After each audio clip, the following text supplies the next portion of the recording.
New seasons, new gear. Show the world what it means to be a fan in 100% authentic gear. Fanatics, officially licensed everything. What's up, y'all? This is Chef Jew. Looking for a great chef for your next catering party, private party, office party, etc. with welcome watering meals and desserts? Let Chef Jew Catering and Sweet Treats take care of it for you at an affordable price. Call me at 786-804-8096. Also, reach me at chefjewcatering@gmail.com. Direct message on Facebook and Instagram at Chef Juice Catering. Chef Juice Catering and Sweet Treats. Food with a passion. We do it all.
Ladies and gentlemen, welcome to another edition of Insomnia Late Night with your host here, Crypto, myself, Shake Money, and we're joined also by Color Commentary.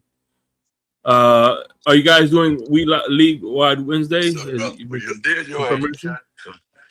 Yes, as far as I know, I caught Miss Finn's show the other morning, and she did refer to me still as her humble co-host. So yes, I do believe we are doing League Wide Wednesday come the start of the season. 8 o'clock. League Wide Wednesday. Cool. Yeah. Yep. That'll give me something to talk about this season because there ain't gonna be much. There ain't gonna be much to talk about in Miami. I wouldn't imagine. No, I'm kidding. How y'all doing tonight? Thanks for having me, Shake. No problem, man. Yep. Yeah, man. Listen, we're almost time to get the league started. Yeah. By the way, are you going to sign out the invitation? For the Yahoo. You talking about for the Yahoo? Yeah, Pick'ems, right? Yeah. It's best. You know what I mean? I think it's the best way to. Get going. Oh, you talking about the fantasy Yahoo fantasy? Yeah. The pick'ems for the weekly pick'ems. Yeah, Chef how'd I do last year, Crypto? 0-17. 160 something or something like that. The good news to that, all you need is one win to have a 100% growth rate. Right. So you did set it up this year? No, I haven't. I'm going to. Probably sometime okay, if this you week. do, yeah, I'll actually participate this year because I haven't done any others. So I'll get to yours first, and it'll be the one that I pay attention to this year. Hey, shout out to Chef Jew in the building, by the way. Chef Jew, what's going on, Chef? A man, Jimmy Satterfield, who's here every week. Appreciate you. I told you start about. Let's see. Tell me still hear me or not. I'm switching to my car audio. Linda Jackson, what's up, Linda? How you doing? Let's see. Oh, Linda, what's up, Linda? K Space 91. Yeah, let me know if you can hear me still.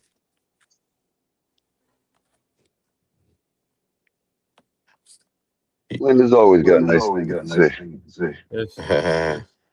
And Daniel Taylor. What's going on, Daniel Taylor? Let's go.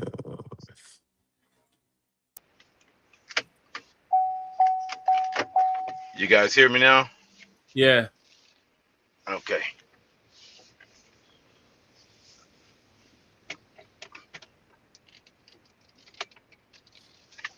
Yeah. So yeah, you're 1 win away, color, from having a 100% improvement from last year.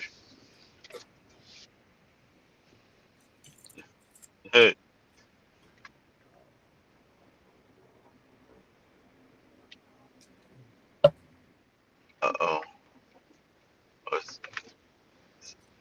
Uh-oh, you was breaking up. Nobody was talking, Crypto. Oh, I thought Color was trying to talk. Yeah, I heard you, Crypto. I was just away from my phone for a second. Yeah, I'll be that team that goes from worst to first that you always predict, you know? That'll be me this year. Right. That one really bad team that turns good. Turns out. Yeah, it is late night, Daniel Taylor. That's why we're insomnia. People can't sleep. Daniel Got 16 Taylor. people with insomnia. Appreciate Telling you. you, but I tell you what, Shake. You know those videos they always show that are meant to be like relaxing, you know, like where it just shows like somebody kneading dough or like a factory making some spindles or something, you know what I'm talking about? That's how that 3D printer is, man. I could sit there and stare at that thing for hours, man. Right. While it's printing something. By the way, I saw this. Hey, by the way, I saw this picture. Before we get started on the topic, I saw this picture and I saw 2 WNBA stars in one picture. Oh. 2 stars in one picture? Yeah, right here. Oh, wow. Right. You know what stars I'm talking about? Caitlin Clark, and I'm trying to see the other one. Caitlin Clark and Angel Reese. Right. Yep. Saved by the Bell, Dustin Diamond. Dustin Diamond. You notice he died around the same time Caitlin Clark took off. I'm just saying. Right. Oh yeah, that's right. Kind of like Kobe and what's his name from the Browns? Miles Garrett. Yeah. Miles Garrett, right? Yeah, and he's back in LA. Hey, listen, he's back in LA. Exactly. He made full circle. Yeah. So it's something to it. Does Caitlin Clark got any ties to Cleveland? No, Caitlin Clark, you mean LA because it's LA. It was in California. The show was supposed to be California, so if she goes to California. Yeah. But no, you know. So anyway, I think that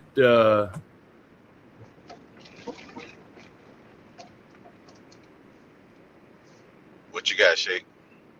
We're gonna start off. We're gonna go through every preseason game played. Yeah. And do an NFL rundown of all the games up until today. Mm-hmm. You know, I just gotta say something real quick, Shake. Peacock stinks, dude. You know, that's why you have the Super Box. Well, you know, I hadn't even thought of that. Oh my God, it's been sitting there doing nothing. I didn't even think about it. So I'm going to look for highlights of the game, or at least, you know, maybe a replay or something, since you know it's on demand and all that, right? No, they don't even have a thumbnail for it, man. But you know, I don't know why I didn't think about my Super Box. I haven't turned the thing on in so long. I forgot it was there, Shake. Good call, man. Yeah, you got 7 days of storage. Yeah, I could probably go watch the whole game over, you know? Yep. You got up until next Friday for that game. Yes, tomorrow I'm setting up my office, and I'm gonna have the TV behind me. I'm gonna have a TV. That's where I'm gonna plug the Super Box in. But I have one for my video games, and then one for the TV for the video game. I mean, for the football game. Okay. But God damn you fat ass bitch, get off my goddamn keyboard. Jesus Christ. Damn. Oh. Shake is throwing cats around. Yeah, Jesus Christ, man. Can't be letting the fat ass bitch walk on your keyboard, man. So anyway, this kind of this did not, by the way, this did not age well. I have pretty good vision. I have pretty good hands. I'd like to see a lot of other people go in the back there and try to catch that ball too. Yeah. Too bad Waddle can't. It wasn't Brew's best, and Brew knows he can get it better, but it wasn't my best as well. But I'm just saying, to give perspective, it's not as easy as what it looked like sitting down on your couch. That's the first time in history that a quarterback has ever outright blamed a fucking center like that, dude. Oh, it aggravates with this. I don't know why it aggravates me. The asshole's gone. Yeah, but that's a fitting video because he, on his very first snap in the preseason game, he fumbles it. Oh, that's right. Good. Shake, you're so good, bro. I'm just saying, man. You nailed it. Yeah. I didn't even see that one. That was so rich that he freaking fumbled a snap on his debut. That was classic. I mean, what a complete asshole. Drew knows you can do better. Like, wow. Like, he thought he thought we were just going to buy that. Like, he's some coach blowing sunshine up the fans' ass or something. You know what I mean? Replay the portion, Shake, where he said we was on our couch eating chips. Yeah. And talking like he's a coach, bro. Well, Drew knows you can do better. Vision. I have pretty good hands. I mean, I'd like to see a lot of other people go in the back there and try to catch that ball too. We don't get paid millions. It wasn't Brew's best, and Brew knows he can get it better, but it wasn't my best as well. But I'm just saying, to give perspective, it's not as easy as what it looked like sitting down on your couch eating chips. Oh my God! Vision. I have pretty good hands. There you go. I mean, I'd like to see a lot of other people go in the back there and try to catch that ball too. You've seen it wasn't Brew's best, and Brew knows he can get it better, but it wasn't my best as well. But I'm just saying, if his hands are so good, why don't he come back and play wide receiver for us? Look like sitting down on your couch. He's too slow.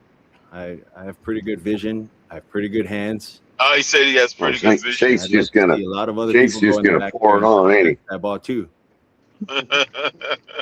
Yeah. There you go. That's refreshing, Shake. That was real refreshing. Yeah, pretty good hands, pretty good vision, pretty good hands. Shitty ass wide receiver, terrible center. Coach is a nutcase, and that was real refreshing, Shake. And Flo was a bully. Flo was a bully. The man drafts me and then starts bullying me. What an asshole. Yeah. Oh man. How about that snap too? How about the snap? It's crazy because a whole 5 years of straight gaslighting, dude. My God, I can't even believe crypto. I can't even believe we have skin left, bro. You know, much as we've been gaslit. Well, me and Shake was at one game where he fumbled and the ball went out the back of the end zone, and the other one he was talking about Kansas City. He throwing them under the bus with the Kansas City game in Germany, right? Yeah. It's like, I'd like to see other people go out and stand back there and take that and catch that. It's like, no, just 31 other quarterbacks, Tua. Yep. No need for me to do it. Just one of the 31 other quarterbacks, please and thank you. Yeah. He received a standing ovation because he ran 19 yards and slid. They did that? Or are you talking about back when he was with us? No. He was with us when we was in the building that day. Oh, yeah. Everybody freaking stand up because he slid and ran out of bounds or something he did. Oh, that's right. That's right. They were so happy that he didn't hurt. I hear you. Imagine the most exciting thing the fans cheer about is a guy giving up on a play. I mean, I'm all for living to fight another down. I get that concept, but to be excited about it as a fan, as if we just won the Super Bowl, dude, is like, oh my God, man. How far down we were, bro, and we didn't even know it. Ugh. Yep. And actually, and you know what's funny is that's not the highlight of the evening. Hold on, let's see. Tonk, you there? Yo. I hear you. Yeah, I can hear y'all now. And by the way, your biggest fan says hello. Oh yeah, I know. I know he's waiting. Who that? Michael K. Party. It fills his weekend up. Tom, you know that it completes his weekend, man. You know, he can't function on Monday mornings without you. I don't know. He'll probably just hit up Pete's Takes. Pete's on the roll. Pete said Cornelius had a very good game. Oh God, I told you. Didn't I call that crypto last night? I told you Pete was gonna flip like that, bro. He's gonna pick the worst performance and say it was the best. And there you go. Pete is up to form. I knew it. Pete is in mid-season form now. That's so. What Shout out to Pete. He's the one the one that was calling for Malik to start and pumping him up. Now I knew as soon as the game went by, he was just gonna flip like that. They'd pick the worst quarterback of the night. He said, I knew it. He said they was running bad routes and yeah, they was running bad routes for years out there. Pete is in mid-season form, fellas. Oh yeah. Oh man. Shout out to she's there. Oh, are you all the way in PA, huh? Shout out. They appreciate you, man. So Atlanta. So yeah, that wasn't even the highlight of the evening. How about when Michael Penix was pointing at him? Everybody, y'all seen that? Everybody's seen that, right? No. Pointing at him in which way? Let me see if I can find it for you on Twitter. Hold on. It's everywhere. Hold on. Let me see.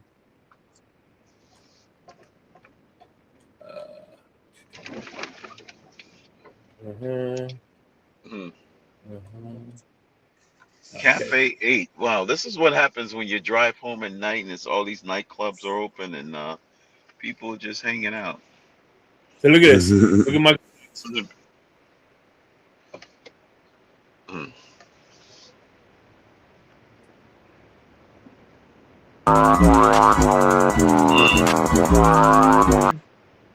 Yeah, I can't. He's like, is that our quarterback? Is that our quarterback? Oh man, that's brutal. That is brutal. It's almost like he was talking to a fan or something in the front row. Like, fan said something. I don't know. I couldn't make it out. Maybe a fan said, "Your job is in jeopardy," and he pointed. He was like, "What from that?" I don't know. That's something like that. That's all I can figure out. We might be getting him back as a third string relief quarterback. And listen, Michael K., I think, yes, you're right. We have no primetime games, but I think the people at Buffalo should get a Super Box too, because apparently that new skid mark stadium, they can't watch the game from their seats, so they're going to need a Super Box as well. Mm-hmm. Yes. That's $10 right there for advertising. Yeah. So you gotta sell something to the people at Skidmark Stadium, because apparently they can't see the field. Skidmark Stadium. Yeah, that's where the Buffaloes plays. I thought it was Fish Fry Stadium. No, Skidmark. Yep, it's Skidmark Stadium. It's not $2 Bong billion. Hit. What about Bong Hit Stadium? No, that's definitely ours, Tom. Yeah, that might be Denver Stadium, the Broncos Stadium. The Smoking Bowl. Yeah. We're San Fran's. The smoking bulls. Yeah. You know what? They could be a little more coy about it, Tunk. They could call it the glass bowl. Yeah, the Pyrex Bowl. Right. But then again, a lot of non-smokers associate that with the hard stuff, dude. I don't really like it. You know what I mean? Yeah. You know how it is. They act like nobody can smoke weed out of glass. You know what I mean? Right. So, because it looks like it's not the tweaker bowl. So, real quick, if you're talking about gas station glass, I get why they think that. Okay, I'm sorry, Shake. Yeah. So, the Atlanta game, Atlanta lose. They played Denver. Hey, last time Denver played at Tua played Denver, he put up 70 points, man. Well, not 70. Yeah. They knew what he was about. Yeah, well, everything's elevated in Colorado. As people say, that was many moons ago. Yeah. Oh, by the way, there's Venus is out all evening today and tonight next to the moon. Do you see that shit? So yeah, I guess their starting quarterbacks didn't play for Denver. It was Sam Ehlinger and Jarrett Stidham. For the Falcons, Cooper Rush, Jack Strand, and Tua Tagovailoa. So, I guess the other quarterback is going to be the starter, number 9, because he didn't play. A lot of teams are not playing their starting quarterbacks for the first game. Yeah, it was some teams did. Some teams played them, like the usual suspects.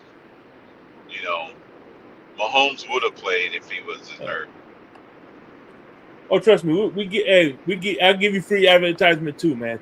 So shout out to Michael K, man. And Belichick used to play Brady all the time. Oh, Mikey K. Oh, he's got his super boxes. Did Mikey K have his super box? I'm wondering, has the Finn's tailgate made it to the super box? Cooper Rush, Jack Strand, and Tua Tagovailoa. I'm watching that game right now on NFL Plus on replay. The Atlanta game. Yeah, hold on real quick. Let me read off these stats before. Once I read off the stats, then you guys could. So Cooper Rush went for 7 for 19 for 62 yards. Jack Strand 6 for 12 for 50, and of course, shout out to Batman, his quarterbacks. His quarterback 3 for 5 for 22 yards. Woo! And a fumble. Yeah. Yep. Which ironically, Crypto, that stat line would be a pretty good passer rating if not for that fumble. It's kind of funny. Yeah, if you have a high completion. That's how the passer rating can be totally meaningless when the sample size is so small. Because his passer rating would be really high with those numbers if he didn't have that fumble. Yeah, the fumble can tank it. Right, but 3 for 5 is actually, that's, a single digit. 60%.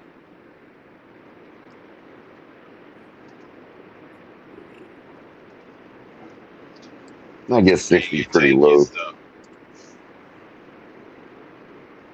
for these days, considering Geno Smith was rocking 71 for a whole year. Right, yeah. He had a 71. He led the league that year. Yeah, he was also leading in what was the other stat, Crypto, the one that's raw for air yards, passing yards, what do they call it? Yards per completion or its attempt? No, there's the completion percentage, but there's also the what is it? I forget what it's called. Oh, it's the completion percentage with throwaways thrown out and spikes. You know what I mean? Oh, okay. Like if it's an obvious throwaway or spiking it to stop the clock or something. They throw those out. It's the raw completion percentage. Yeah. Right. I guess you could say true completion percentage. Right. It throws out all the, it throws out all the routine throwaways and stuff like that. Or the kneel downs that count as a passing down or something. Right. It doesn't throw away drops. It doesn't throw away drops though. It just throws away the systemic throwaways that a quarterback can't really avoid. Just remember, I think a kneel down, a drop back kneel down is considered a pass. I think. A sack. Hey, Mike. Well, I don't know if it's a sack. It's not a sack, but it's negative rushing yards. Right, it goes against your passing yards. Right. Well, I don't know about passing, but does it go against passing? Yeah, trust me, El Cap will be back.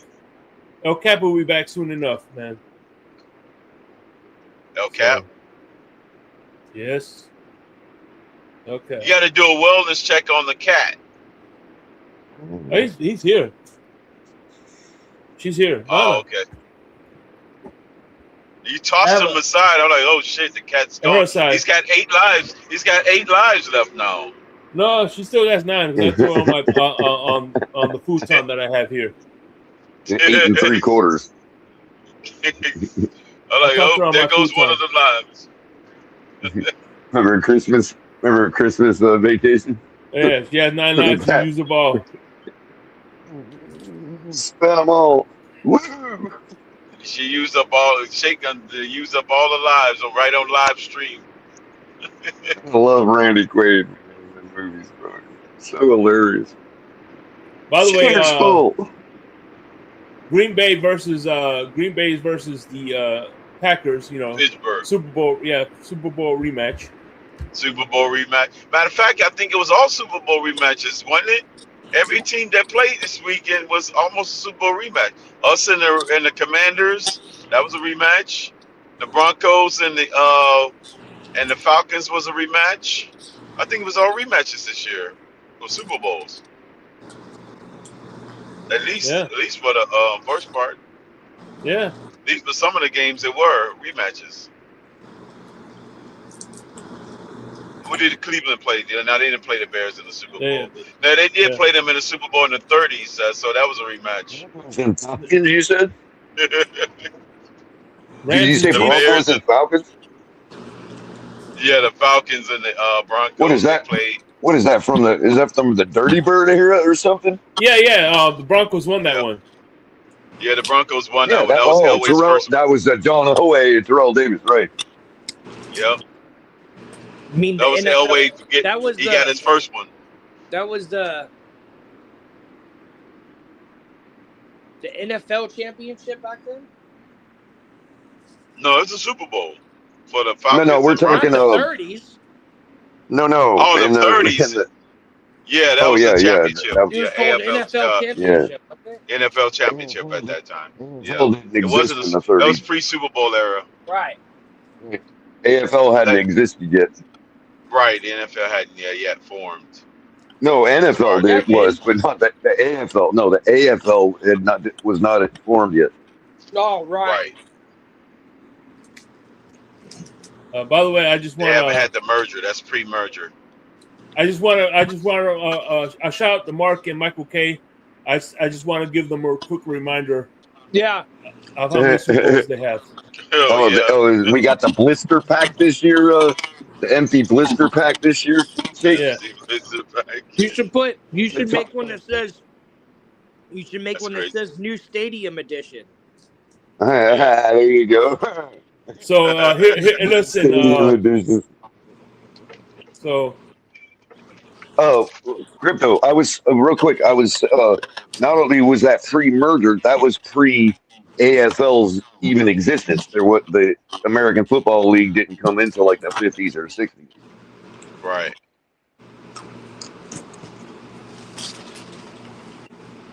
And then they merged with the NFL.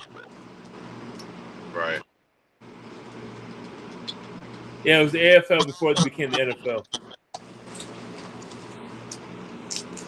Oh, okay. AFL NFL merger.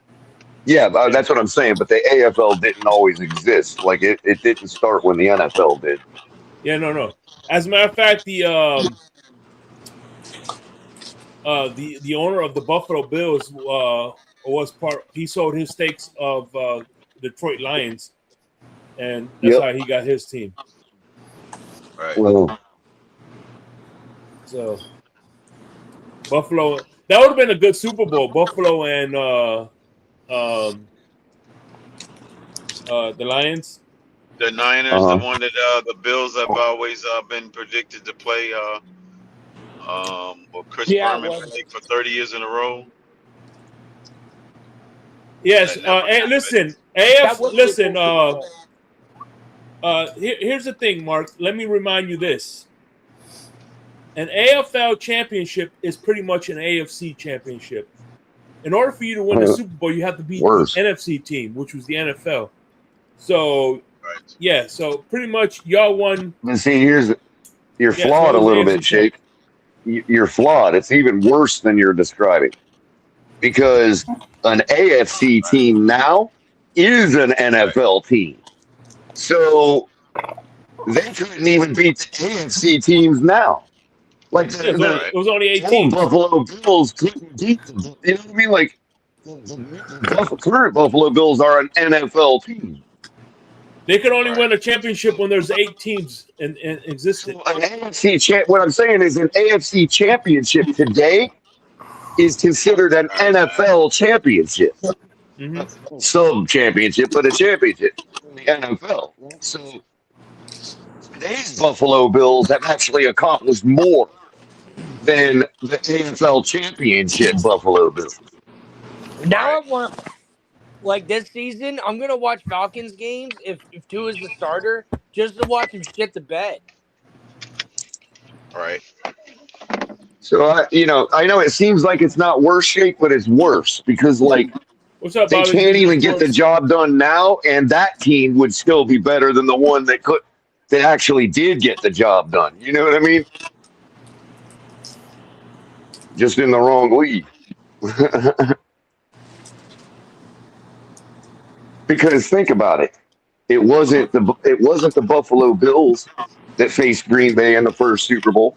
That wasn't who the whole world was clamoring to see play. No. An NFL team. They wanted to see the passing game of the Kansas City Chiefs versus the old school Vince Lombardi running Packers. You know what I mean? That's what they wanted to see. It was like watching Royce Gracie against a big, huge, sumo wrestler or something. Mm-hmm. That was what made it special.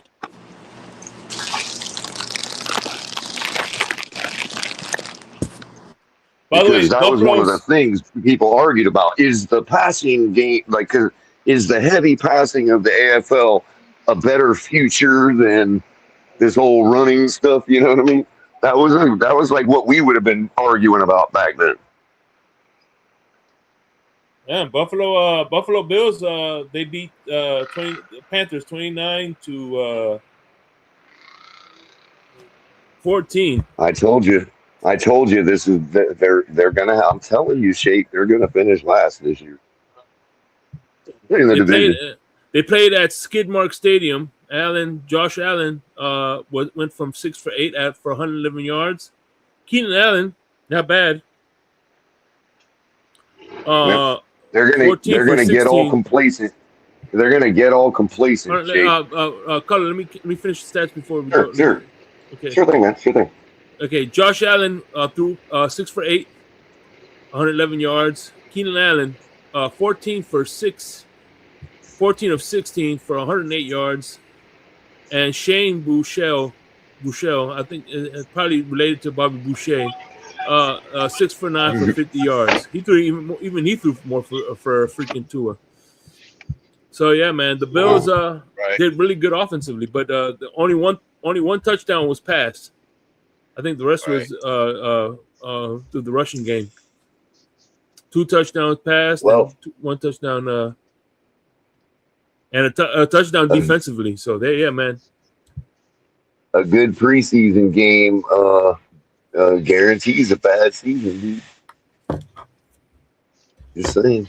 There you go. Exactly. Might That's be the thing, right. Color. Color, you got to remember, when the Patriots was losing every preseason game, they were winning Super Bowls.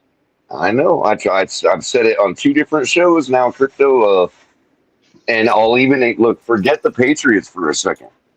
Let's talk right to the Buffalo Bills fans.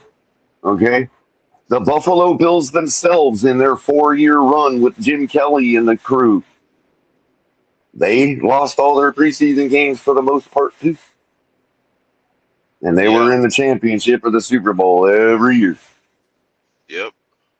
And meanwhile, us Dolphins, who had a pretty decent team and were definitely challenging them every year, we were winning most of our preseason games, Right. or a lot of them. And By the the way, one year, well, the one real quick, one more thing, Shake. The one year when we freaking really made a good run with Marino, like when we had first gotten Webb and Sims, when we started to make a run, guess what? We had a 1-3 preseason. Go back and look. One of the years in the early '90s, we had a 1-3 preseason, and we had a great season. Yeah. It's a real thing. Yeah. You definitely want to. I know I'm just throwing anecdotes out there, but I have a zillion of them. I mean, look at the stats. Every team that is a consistent championship team usually loses a lot of their preseason games. Horribly. Yeah. Yep. They just don't hold any water to it. Champions don't hold water to fake games. I like playing poker. Okay, yeah, and I like the whole. See, I like the psychological aspect and the game of poker. Yes, I like to make money too, but the whole thing of it is that in order to do that, you know, I have to know certain things about my opponent. So the psychological aspect is what I care about. That's the part that matters. I don't. So if you take that threat away, that causes them to make psychological mistakes that you can pick up on. If you take that threat of losing money away, the game's worthless. So I don't play fake poker. I don't play with free chips. I don't play a friendly game of wits, because all it's like playing tic-tac-toe. You're just going to push all in every hand. Right. It's stupid. You might as well just flip. We might as well each just bet who's going to win this draw and run out the cards. And don't even bet. Just bet and run out the cards every hand. I mean, that's what fake poker is. What is the point of bluffing somebody when they're just going to call you because they don't care about the chips? That's a preseason game in the NFL. They just absolutely mean nothing. I wish people would understand. Yeah. Like I said, when we see. I was just gonna say that preseason is just. By the way, here's my cat. She's fine. Well, but anyway, listen. The cat's got the life back. I should say the experience is meaningful, but the game, no. I think it's just a warm up. That's all that is. Just getting into rhythm. Exactly. Remembering the rules, remembering how, like in poker, remembering how the betting action works if you want to play a free game. What I mean? Muscle memory is pretty much. If it's been a while since you played poker, you might want to fire up a free game just to remember how all the betting sequences work and all that. Sure. But and that's what I mean. The experience is what's meaningful, not the game itself. They're not out there actually playing a game. When we see one of the quarterbacks mess up, it could be because they were literally directed to throw to a certain receiver because they want to see a certain receiver under a certain situation. We don't know. Right. It's a completely meaningless game. Mm-hmm. Yep. It's an instructional tool. I think that's why the NFL wants to get rid of it. You can probably get it down to 2 preseason games. Because let's be honest, I don't think it goes to 2 unless they go to 18 game regular season. Well, here's the thing. It's like fixing your motorcycle and going out on a test ride and acting like you're in a race. In the 66-man roster, so they were 53 to get us to 18 games. 8 playoff teams. Well, it's just like you get home. And what's funny is teams already know who's gonna make it before they don't even need the preseason game. Right, except a couple fringe guys, Shake. That's why we don't know what they're telling everybody to do on the field to get a look at those fringe guys. You know what I mean? Yeah, and most people they might have a competition between. They might have a competition between mediocre journeyman players, in a certain position. Right. They might need to fill a last spot in a room, and it's these two guys that are both young and inexperienced. So we're gonna put on them during the game. Yeah, it might cause the quarterback to throw an interception. That's right, but he was told to do that. Game is meaningless. Which people don't understand. I really do. Right. Less people will be arguing over it. Spending so much of their energy on it. It's literally like coming home after test riding your motorcycle, telling your wife, "Man, you should have seen this race I just won," while I was testing my motorcycle. I mean, well, here's the thing. Of course, the people are going to make a big thing of preseason games. Hell, people are making things about joint practice games. Oh, who won the joint practice game? Who won this? Bro, I know it's crazy. Right. You were making it about non-padded training camp workouts, Shake. You're right. Oh, did you see how many interceptions that guy threw? Yeah, but you don't know if the coach literally told him to throw the ball there into that spot. Maybe he wanted to see if the defender would catch the ball, would make an interception. Maybe they wanted to look at the defense.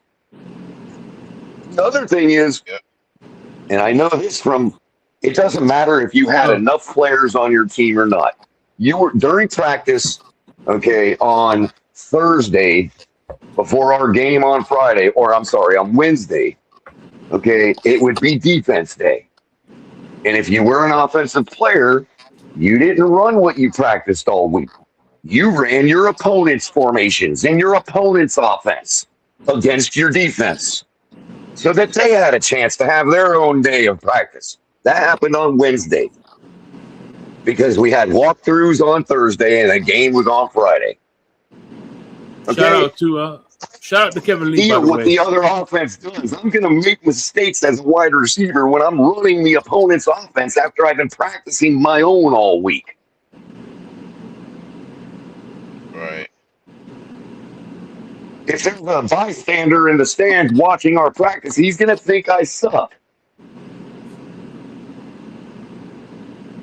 That's the part people don't understand.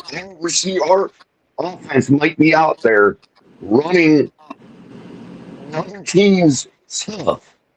So our defense could get a decent practice.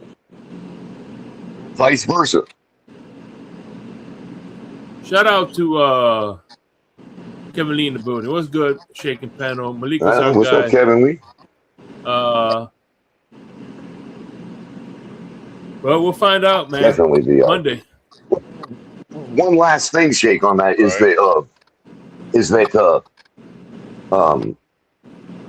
there's times in practice where the coach will tell the defense what play is coming because they want the defense to have an advantage on the offense. They want the offense to be able to overcome that advantage. We don't know. That's all I'm saying. That's something I would do. I'd be whispering the play to the defense to make it even tougher on my offense in practice. Right. Because that would simulate, what that simulates is a really good defensive player like Myles Garrett or Aaron Donald or these really big superstars. It gives you a chance to simulate them picking up on your tells. By the way, real quick. Because you are putting out tells. You see what I'm saying? Real quick, I want to address Nick real quick. I'm not going to say the last name, but it doesn't offend me. But No offense that I'm not going to highlight it because it will get taken out of context. So I'm not going to highlight your comments, Nick, because of the last name. So you know why, and it is what it is. I know it may not be hateful, but you know what I'm saying. It is what it is. But go ahead, Color. I'm sorry. Continue. Yeah, that was pretty much it. I mean, we just don't, again, like if I were to tell the defense, whisper to them what play I just gave the offense, that would be the same thing as a superstar picking up on a tell. That's how you would simulate that. Kind of like when we had, remember they had a guy bumping Tua in practice a whole bunch to get him used to one of the defenders we were playing that week or something. Remember that? Mm-hmm. It would be the same thing if you were to whisper the play to the defense. Especially, if you didn't tell the offense that's what you were doing, and they're just thinking the defense is having a great day. But what if you whisper your plays to the defense all day and the offense still overcomes them? First of all, that gives you some information about how exceptional your offense is, and it also gives you some information that maybe your defense is got some fundamental problems going on. Because if they know the play, any failure would be because they can't get to the ball physically. And that's going to either be physical problems or fundamental problems. So it tells you both. It tells you something about both sides of the ball if you do shit like that. Point I'm trying to make is we as fans sitting there watching a preseason game or a practice, we have no idea if they're doing that stuff. So it's pointless to stake your reputation on making stupid takes about practice and all that kind of stuff. Other than, hey, I was watching warm-ups and this dude was having a real problem doing an underhook move or something. I mean, that's different. If you're if you're actually, you're picking up on fundamentals. So my point still remains: the game is meaningless. Right. There is no game. I don't even know why they call it a preseason game. It's not even a game. Shout out to Kevin Lee, 18 months.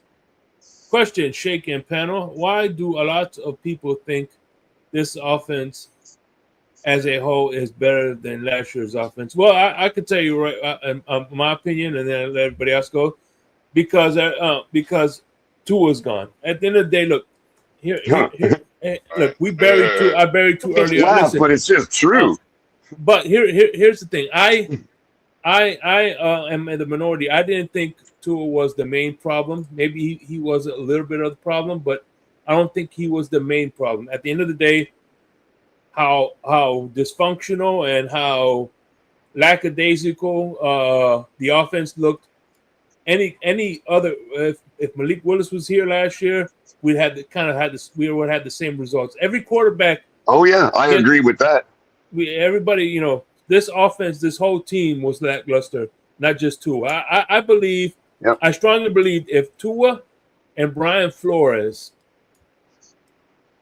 would have squashed their beefs and put their pride to the side and say, you know what, let's work together, show me how to, take me under your wing and I'll do whatever you you need me to do.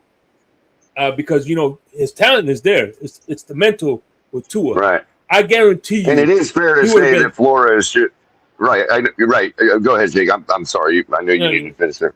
Yeah. So I think he would have continued. They would have just put their pride, egos to the side and worked together like Belichick and Brady. I don't think they had 6 Super Bowls. Of course, that's not a question. But I think they would have had a lot better results, and I think both will still. And we'd still be running with the both of them. Yeah, it's possible. But, as much as I champion Flores, I will also have to say that he probably could have shown a little more maturity in the situation too. I mean, he's still a young head coach when you put a head coach title on him. You know what I mean? So there is that. But Shake one crypto before you take the floor from me because you need to because I'm monopolizing. But I did want to say that last year I'm sitting you're on a absolutely public right. charger. You're absolutely right that we would have had the same results with Malik Willis last year, right? But I will say that I will put it like I'm even saying that as somebody who despises Tua and thinks he was the main problem. That doesn't mean I don't think that we had major other problems. And you're right, Malik Willis would not have fixed any of that last year. By the way, Kevin Lee claps when the plane lands. So do I. Shit. Especially after you go through some turbulence. Hell, damn right. Once my ass is on the ground, I'm happy as hell. I made it. Right. Yeah. And until you get on a connecting flight. Yeah, fuck yeah. Yeah. But one thing I did also to address what Kevin said, while I tend to agree with him, I would say that one thing I haven't seen in our preseason games, and I know this goes against what I was just saying about preseason, but you can look at, again, you can evaluate, certain individual things from the game. But what I can say is, comparatively speaking, I don't recall a 14 play 90-yard touchdown drive where it wasn't all Achane. You know what I mean? In the last 5 years, I don't recall that in a preseason game.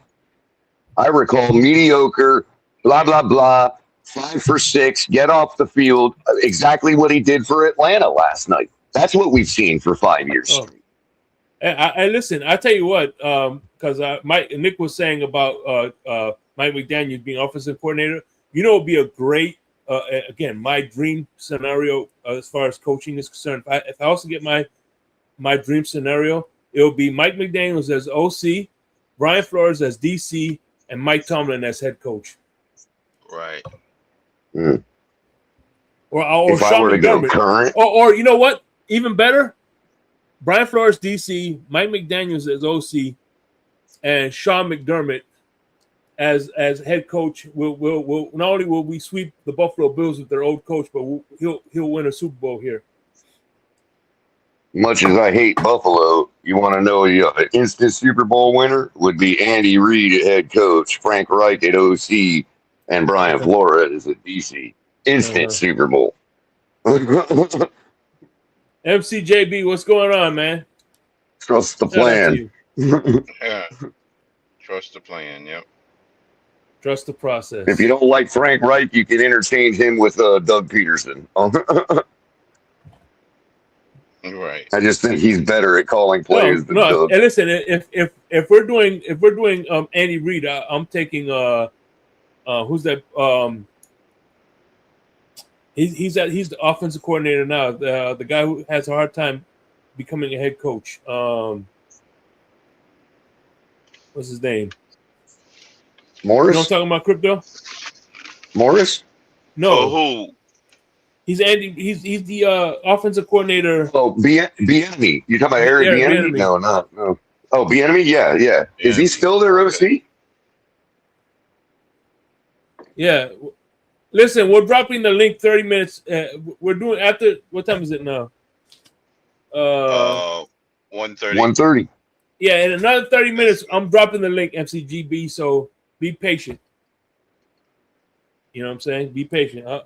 I dropped the link the last 30 minutes of the show. So I just want to get through my topics real quick. Yeah, go ahead, Shake. Yeah. So any other preseason games stick out to you guys? No, what about the Browns and Bears? What was the final? Oh, the Browns and the Bears. By the way, that's Deshaun Watson played good in that one. I heard. At least for the time that I was watching. From who? From G2? Yeah. G2 would love to have that. G2 still holding down the fort for Watson? All right. I like to hear that. No, his bet is for Shadua to do good. So, and Watson's taking the spotlight. Oh, I see. He's a Shadur guy. Okay. Yeah. He ain't been around the Twitter streets in a while. Yep. Yeah, Yeah, as a he's matter of got fact, that listen, he's got a fat. bet. He's got a bet with Lou. If Shador Sanders has more passing yards than Malik Willis, he owes him a super bucks. Yep. Nice. That's a good bet. It's a fun one. Oh boy, how's everybody doing? What's up, Mr. Is that Crypto, Mr. Polk? Color, Tom, What's up, Mr. Polk? Shake Money? What's up? What's up, Mr. Polk? Mr. Polk. Yeah. As far as preseason games go, Shake, I'm kind of more interested that the Cubs are playing the Cards right now in a baseball series. Yeah. Except the Cards are crap this year, so it don't really matter. I was looking for my ESPN app, and I'm looking at the wrong iPhone. I'm like, what the hell? Okay, here we go. The Bears. Oh, Titans won. I'm gonna look at that next because I want to see if. Oh yeah, they're my candidate for the NFC East this year, man. I think they're gonna be rocking this year, man. Titans aren't they AFC South? Arizona looked a little. I thought you said the Giants. No, Titans. Oh, Titans. Yeah, I saw that. I know it's a little early, but Arizona look a little. What's the word? Look a little. Damn, good. Browns got smoked 34-10. Wow, so they came back and won that game. Wow, Well, MCJB, if you yawning, then go to sleep. Hope you're driving. Yeah, Mr. Polk. Apparently, Arizona might be in good hands if Brissett goes out. Yeah. Mm-hmm. Here we go, man. Box scores. Deshaun Watson went 11 to 15, 146, no touchdowns. Shador went 6 of 11, 79 yards, no touchdowns, 1 interception. And Dylan Gabriel went 5 of 8, 23 yards. Oh, that's 1 little interception. Super. Yeah, so he's kind of like Tua. Yeah, Tua 2.0. Yeah. But that ain't bad for Watson. No. Watson is trying to I think he's removed a few years removed from this scandal, and I think he's trying to make a comeback. You know what I mean? Yep, and I think honestly, I really think that he's right on. I'm sorry, Mr. Polk. I was just say I think he's right on schedule for what his plans were. Mm-hmm. I just don't think he counted on the injuries. I think those were actually a wrench in his gears. You know what I mean? But as TD said before, and I always agree with, I would have if he would have been found guilty of something and had to go to jail for 5 years, I still would have picked him up right after he got out of jail. Yeah. The guy's a young, great athlete. I mean, it's not only a matter of time before he gathers it together, bro, if he has the will to win. If he's not just, if his mind's getting in the right spot, Jake, it could be it. It could be finally time to see him again. You know what I mean? By the way, I'm not totally out yet. By the way, Cam Ward went 5 of 12 for 57 yards.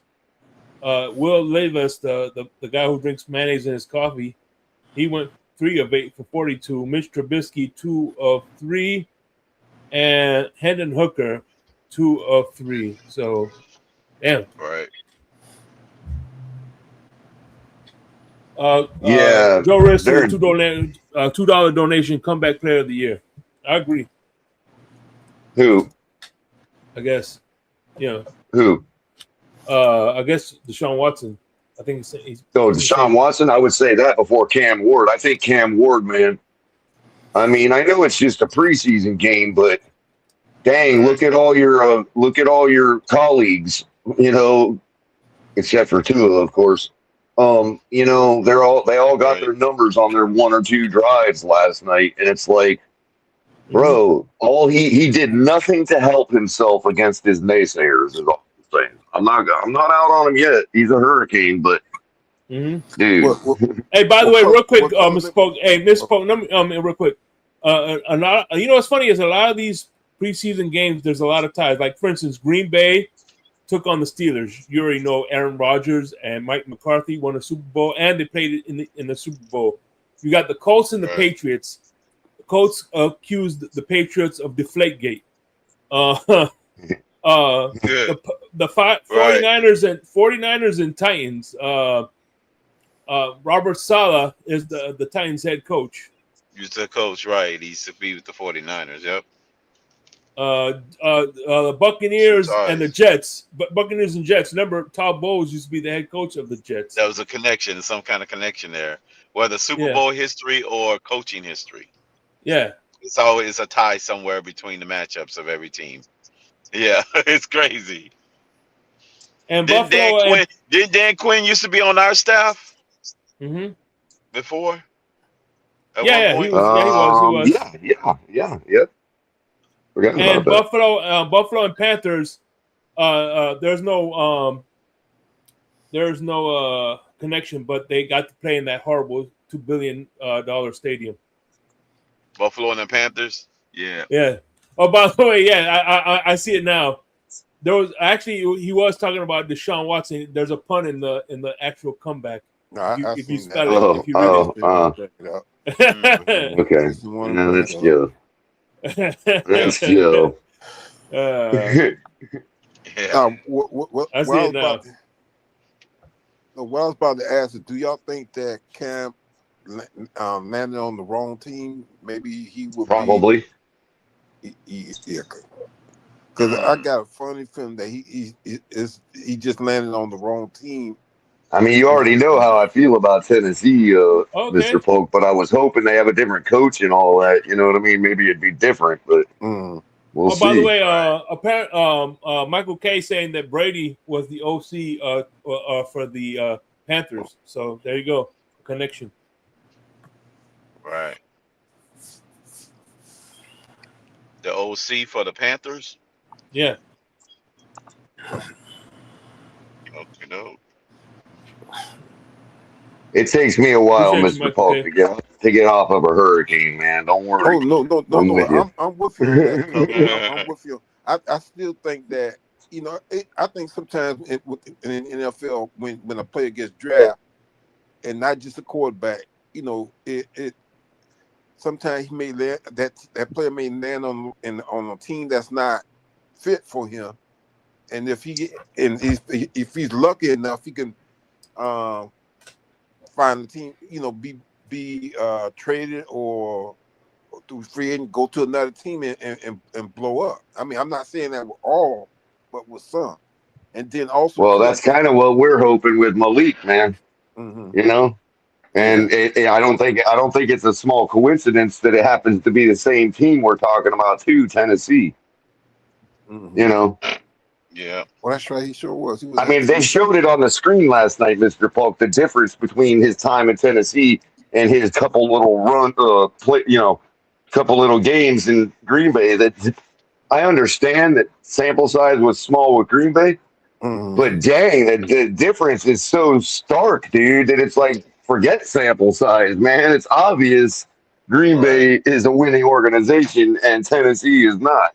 If an alien came down here and didn't know nothing about the sport and saw that situation, they would be able to predict that Green Bay is a championship organization.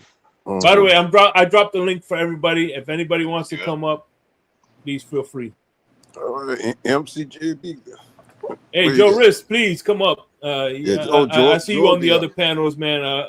I love listening to your takes. You actually, Joe be up. I love Joe Riss, man. Yeah, Joe's cool, Joe man. is. He is real cool. Even you too, Mark, MCJB, come on or up, Michael K. MCJB. Y'all want to come up? Come on, talk your shit. I'm here for it. Well, he's obviously cool enough to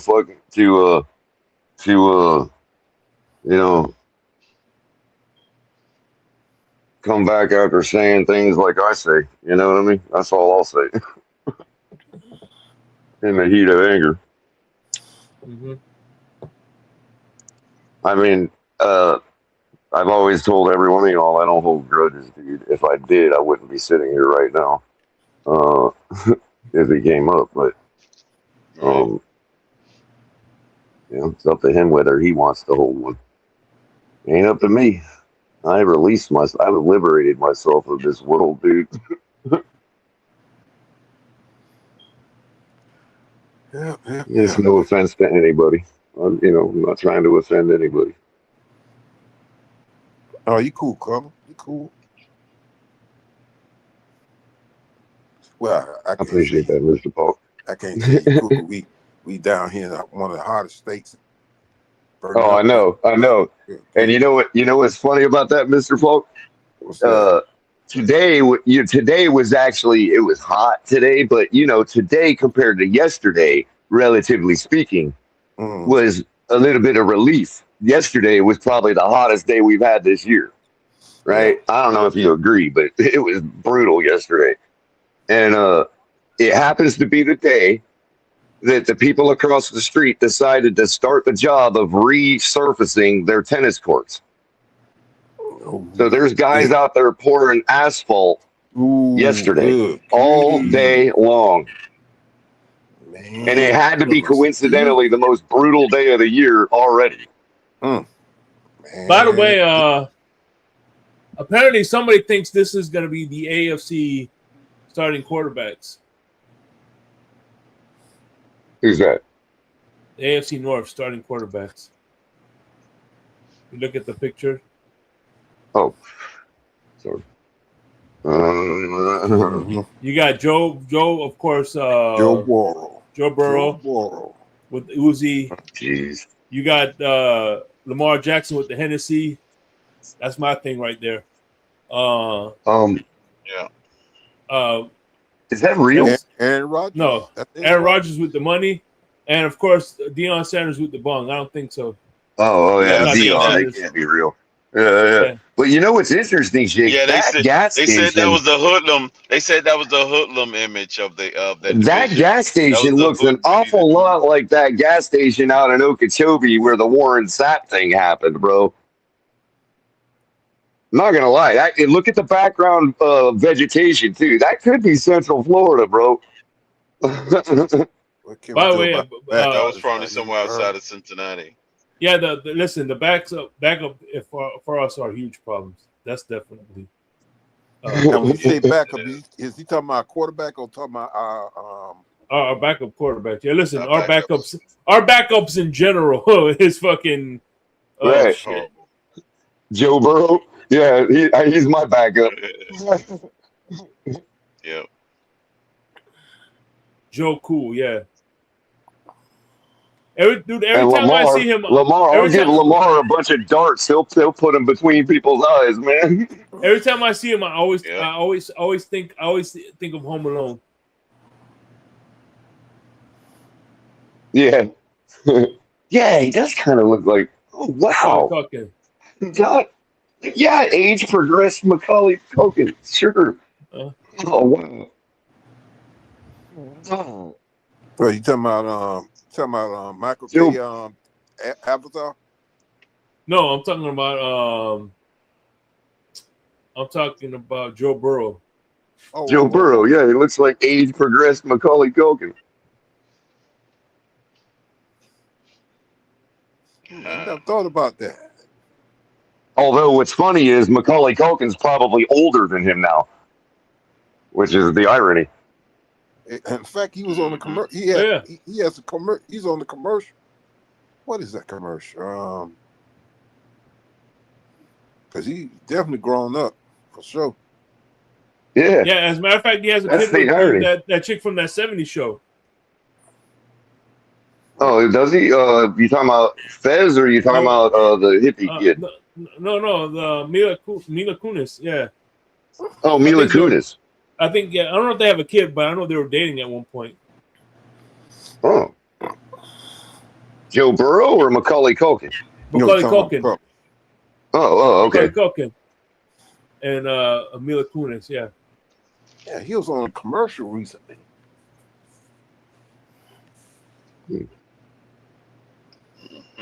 Man, I haven't watched regular TV in a while, Mr. Polk. I'm not up to date with the latest commercials. The only time I do is during football.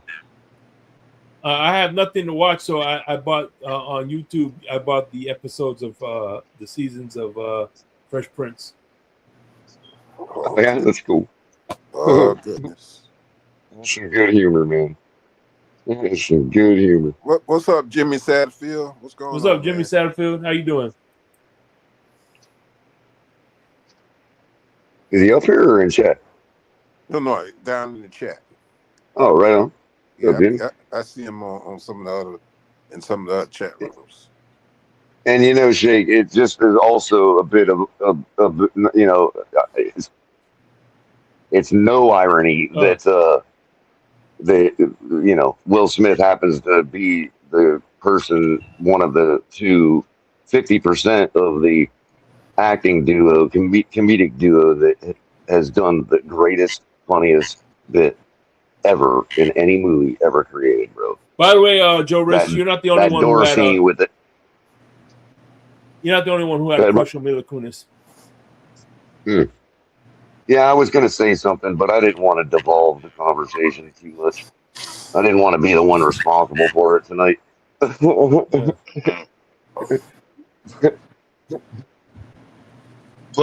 that door scene, front door scene when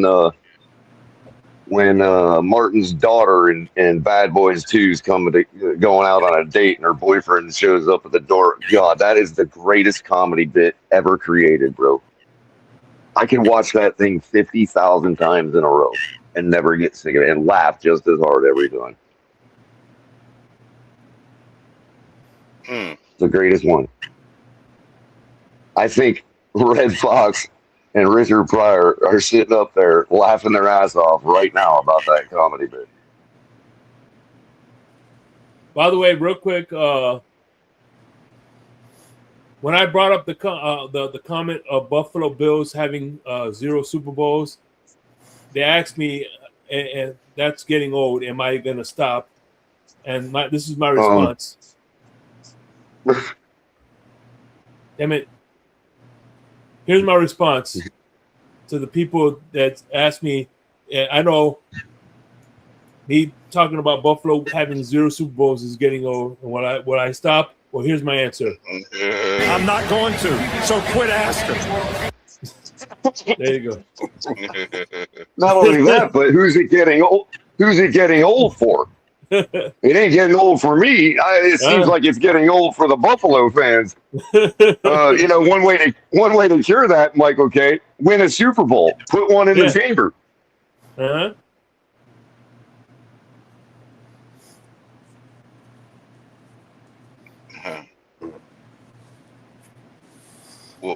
What was that color?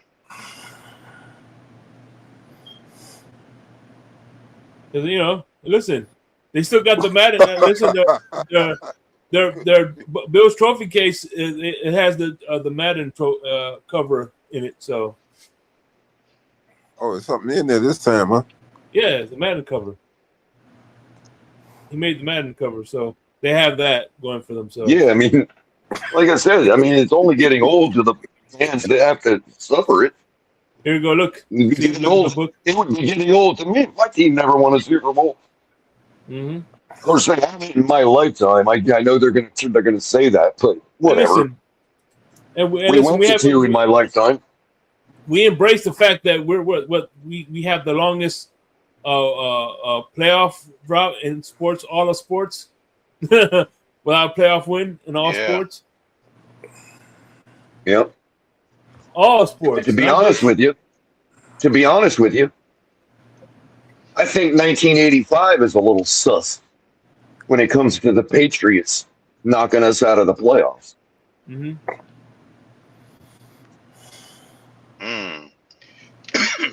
How far back do their scandals go? Have we ever done the research? Yeah. Tom Brady.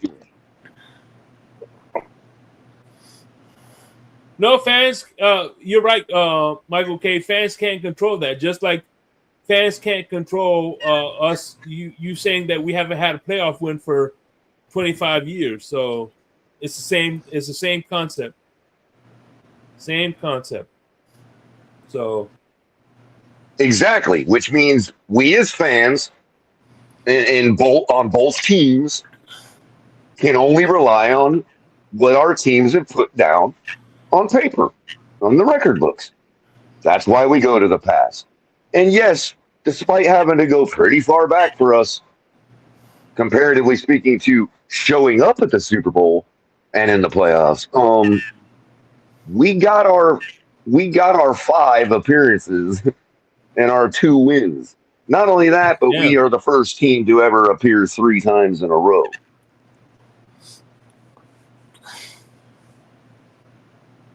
I know y'all are the first team that ever appeared 4 times in a row, I think. Maybe not, but you at least have that over us. Fine. But we're the first ones to do it. We're the first ones to do everything. And we're the only ones to have achieved perfection. yeah. I don't care what the circumstances were. I don't care what the paradigm was. I don't care if every team in the league sucked. We sucked too. Football sucked back then. There were guys playing it that smoked cigarettes and were making $25,000 a year. I mean, let's be real. The only difference between that era and the 90s with the Bills is instead of smoking cigarettes, everybody was blowing coke. Mm-hmm. Allegedly. Cocaine Cowboys. Good grief. And but you know what's funny is I want you to remember one thing. Before the Eagles won their first Super Bowl with the that's what they were doing. That's what the Cowboys fans, that's what the Giants fans, and that's what the isn't Taylor on record? Isn't Taylor on record as having been up on an all-nighter and then in the parking lot bumped himself up right before a game? Isn't that on record? I don't know. I'm asking. Just asking. I'm just asking. Didn't Lawrence Taylor own up to being in the parking lot on an all-nighter and bumping it up for a game? Oh yeah. That wouldn't surprise me. He sure was coked up many times. I mean, from what I heard, again, I just remember seeing an article about it, how, like, the guy was up all night and literally sitting in the Giants parking lot and had to wake up with the stuff to go walk into the stadium and play a game. And he had, like, one of the best performances of his career that night or something. It's crazy. Man, I still remember when he tackled Joe Theismann and his leg snapped. In Washington, right? Oh, I was watching the game live, bro. I remember that. I remember the house I was in, the address, everything. I remember that. That thing was off the chain. Our living room layout. I remember it all. But you know, I was thinking about something. I was thinking about this. You know what I noticed between football back then, but there was less injuries, even though it was more brutal. But if you look at the padding, those the pads that they played in were huge, man. Yeah, and it went past and also look at the pads went past the knee. Yeah, the pad that went past that kneecap. Yeah, but unfortunately, they traded pad for mobility because they wanted to be more mobile. You know what I mean? So in some respects, because of the overall but some of the padding increase. is strong enough, though. Well, but in some respects, because of the overall speed increase, Shake, that might actually have balanced and benefit today's players. So, in other words, if you put yesterday's players in today's pads, they all getting brutally injured.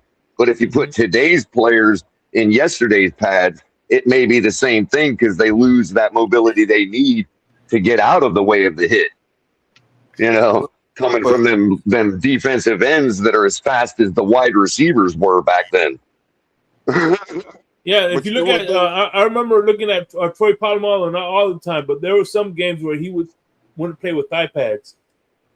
Right. Oh yeah, that's crazy. I can't believe they've been starting to do that, man. What's up, Mr. Paul?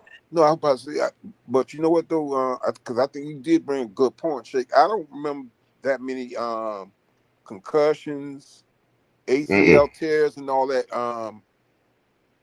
back in the days. I don't remember too many injuries like that.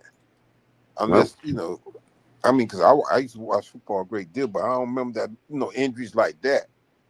Nope, Mr. Paul. And you know what else? I've been watching my whole life. Never seen an ambulance roll out onto the field, except now I've seen it twice. Well, except Michael Irvin. Remember Michael Irvin? You had Tua, and you had DeMar Hamlin. Right, Hamlin. Right, that's that. Well, what about Michael Irvin? Remember Michael Irvin? I might not. I probably wasn't watching the game, Jake. You know what I mean? Yeah. But that's the point: is that it's so abundant that it's like after all these years, even I've seen it twice now in such a short period of time. You know what I mean? Yeah. Michael Irvin, I didn't even remember that happened. Me neither. Well, I guess there was the Juju Smith hit too. Remember that? Vontaze Burfict. Oh yeah. Well, let me ask you something. Did the ambulance come to get Pat White? Was it Juju? No, it was Antonio Brown. It was AB that got hit. Yeah, he got. I think that's what Juju's the one that from. Juju's the one that gave the revenge a couple games later. I remember that. That's right. Juju's the one that put a hit on them. Well, let me ask y'all: did the ambulance come and get Pat White when he got knocked out? I don't know. Matt Moore, he got ripped up in Pittsburgh against Pittsburgh that one day, that playoff game. Decleated him. You said Matt Moore, Colin? Yeah, Matt Moore. The quarterback we used to have? Yeah, the one that played against Pittsburgh in our playoff game because Tannehill was injured. Man, I think Matt Moore's a little underrated.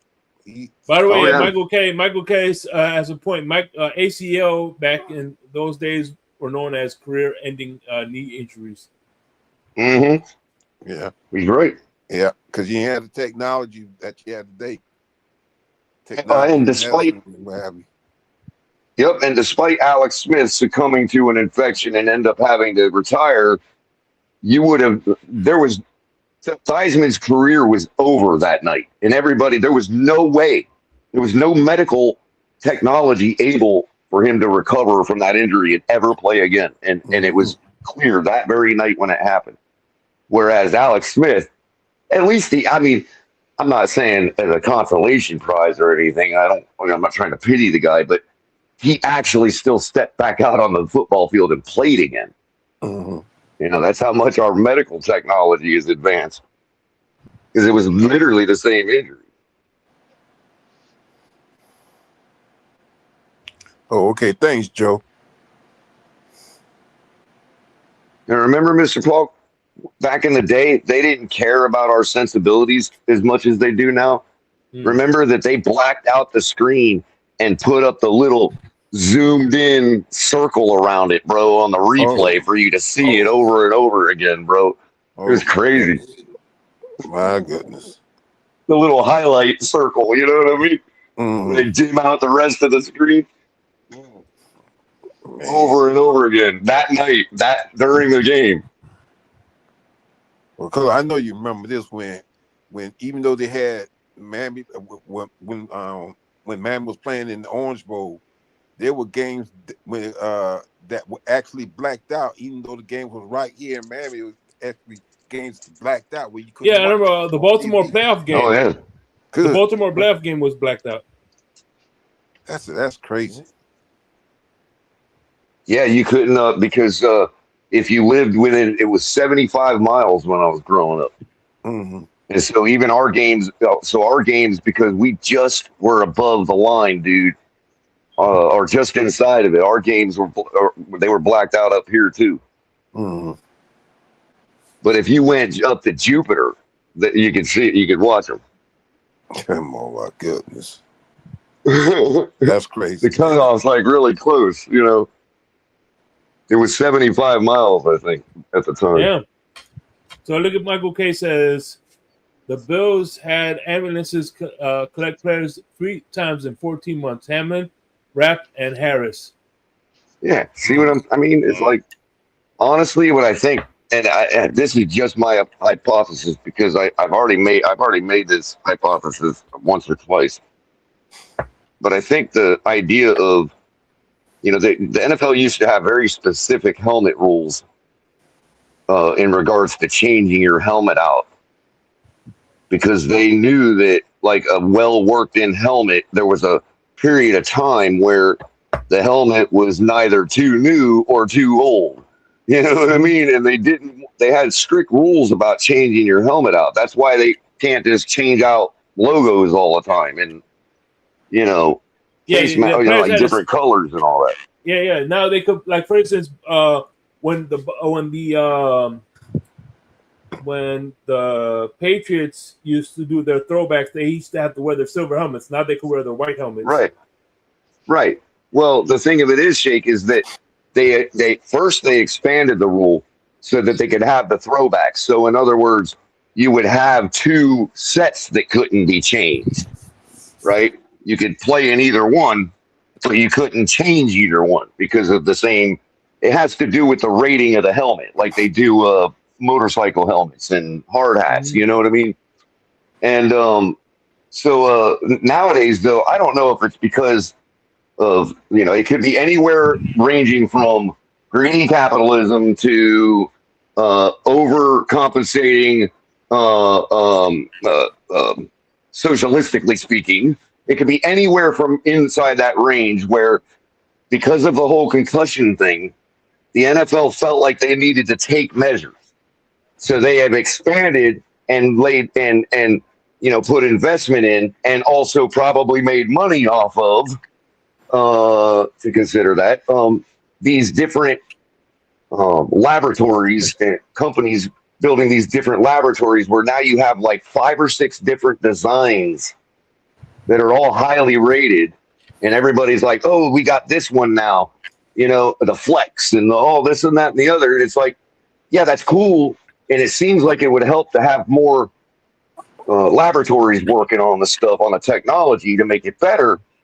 But I think the whole part of why they wouldn't change out so much, I think they're overlooking that. Have they considered what 2 different designs do when they collide with each other? Not so much that if everybody was wearing the same helmet from this one company, it would be fun. But when you got 3 guys wearing this design and 4 guys wearing this design, have they ever put those designs against each other in testing? You talking about when there was only 2 companies making helmets? No, I mean now. Like now that they have like 3 or 4 different designs. Oh yeah, you got more companies. Sure, all those individual designs can probably run through a brick wall. But what happens when one design that's supposed to be the best meets another design that's supposed to be the best? In fact, I forgot the 2 company names that was. And also, there's Riddell is one of them. Riddell, and there was another one. I forget who the other one was. Yeah, but Bike maybe Schultz or something like that. What you say, Shake? Schultz, yeah. What was that, Shake? I think Schultz. Schultz. I had an English teacher by the name Schultz. It might have been. Bike was the company I was thinking of. Who? Bike. You said Bike or Mike? Bike. B-I-K-E. B-I-K-E. Bike. Was it Bike? I know. Like Bike helmets. Yeah. Yeah. No, I know Riddell was one of them. It was 2 companies. It was 2 companies because. Yeah, Riddell was one of them, but I'm not too sure. Was it Bike? It could be. I don't know. Bike used to make helmets. I don't know, and I know they make helmets for like other sports and motorcycles and stuff, I guess. I'm not sure. They could be out of business for all I know. But you see what I'm saying, though? Like, what happens when the immovable object meets the unstoppable force? That's the one thing, though. Yeah. Back in the day, you didn't have too much ventilation in the helmets like they do today. That's an impasse. Good grief. I mean, it is evident that we're seeing more injuries frequently. So I'm just looking for reasons, and I'm just logically coming up with a hypothesis. I've done some research enough to make a hypothesis. It's not. Yeah, just here we go. no, It's spelled SCHUTT. Shuts. Schultz. That's shoots it. or That's shuts. it. Yeah, shoots That's or it. shoots. That's Yeah, it right there. yeah, Joe Rich says it right there. It was Riddell and that Schultz one. Yeah, that's what it was. It was just those two companies back in the day. Shout out to EM and Dolph. Hey, EM, what's going on? What's up, EM? Oh, who was that? That's a new person in the community? God, shit. Yeah, listen, he's a Knicks fan. What? He's a Knicks fan. Okay. EM's a Knicks fan. We got Yeah, a he's new big Knicks fan. Come on up, EM. And a Buffalo Bills fan. I think he's part of the Bills Mafia. What are those, Shake? Uh-oh. We got it's somebody in the community. What's a Nick? Is in the Bills Mafia. Oh, it's time to feed the cat.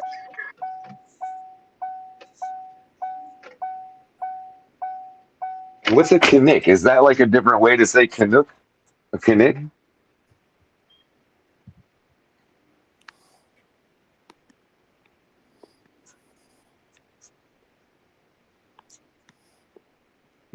Uh-oh. Low battery.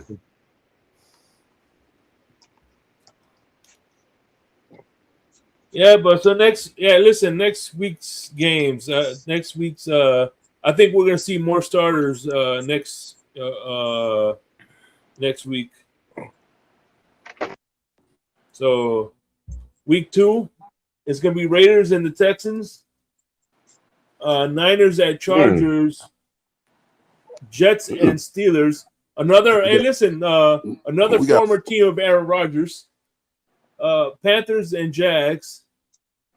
The Battle of the Cats, Green Bay and Denver. Another Super Bowl rematch. Giants and Dolphins. Commanders and Lions. Ravens at Vikings. Bills at Browns. Falcons at Colts. We got Saints 4 o'clock at Rams. Bears at Bengals and Eagles at Patriots. So who the hell put the Rams and the Saints against each other in a preseason game?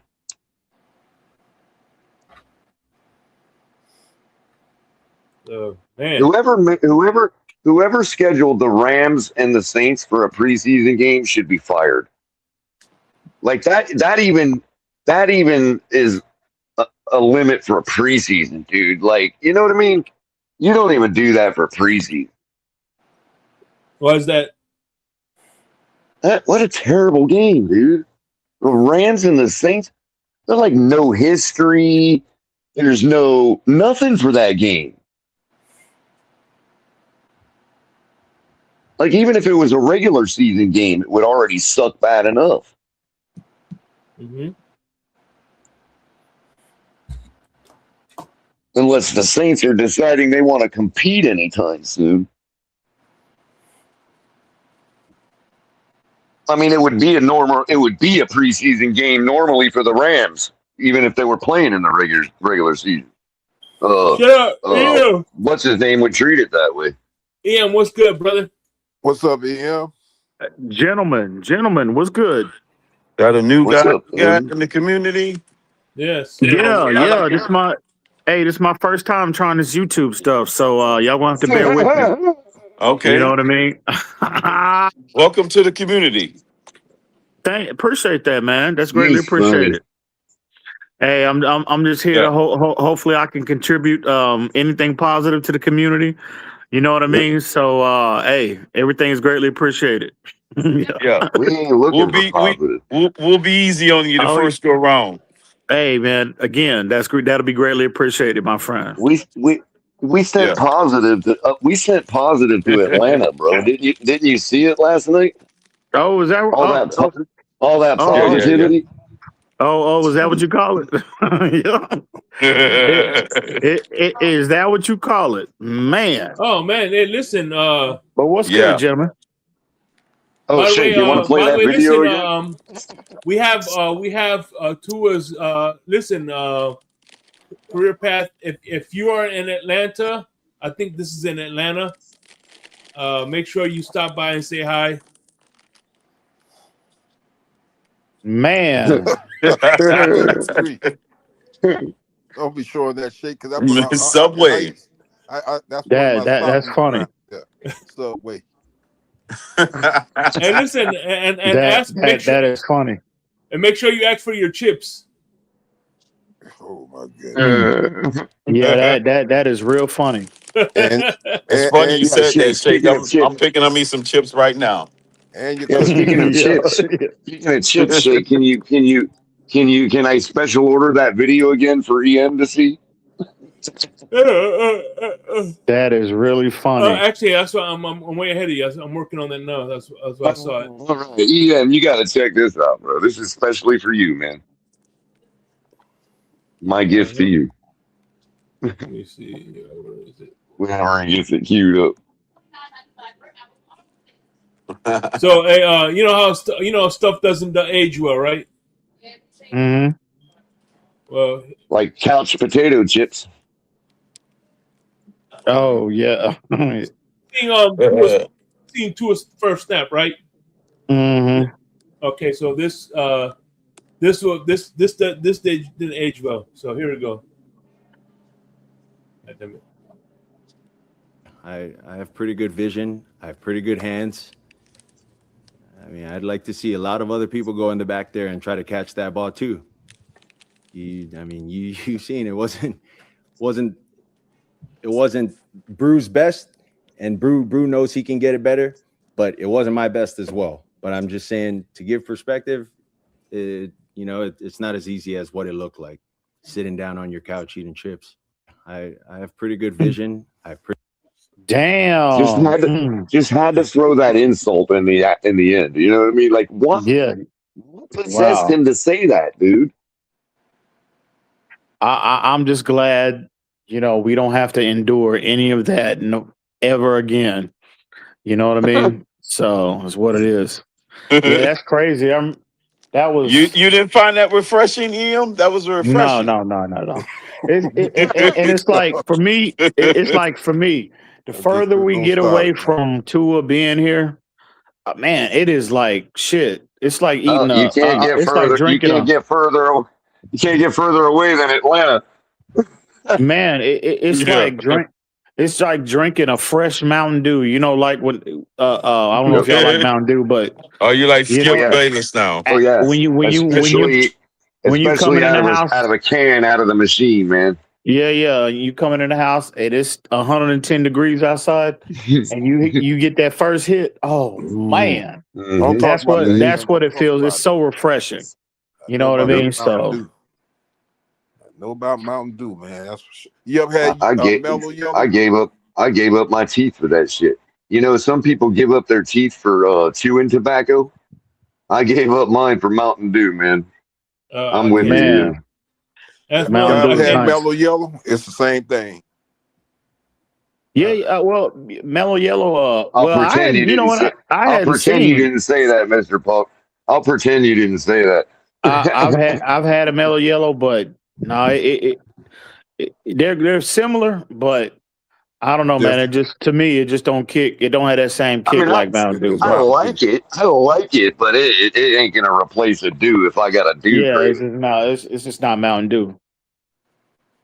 You know what I mean? I can't drink Mountain Dew. Mountain Dew. It's a good thing, Shake. It's a good thing. You letting the good things in life pass you by, my friend. Yeah, but you mean like his I'll let teeth? that one pass by. Yeah. All the flavors of Dr. Pepper. If you drink it in moderation, you fine. You just don't sit there and pop one every. Yeah, well, I don't. I have a drink problem. 3 and 4 times a day. I had a problem with moderation, bro. Oh, I hear you. I hear you. Oh, trust me, man. When it comes to certain things. Nah, but listen. I'd be listen. I'm a heavy set dude, but I'd be a lot heavier if I because if it was up to me, I'd fucking eat cheese grits every morning. But I got to know when to fucking hold it. I only I ate cheese grits every morning, and I didn't get fat. I wish y'all would give me some of that. Well, Pub's got a good version. I'm decrepitly thin. And we all should be coming together, Shake. And the big people, the big people, and the decrepitly thin people, because we all have to deal with the same assholes that look at us a different way, Mm-hmm. So how y'all feeling after yesterday? Well, at least the backups obviously is the problem. Be reminded, we have no depth. For real. I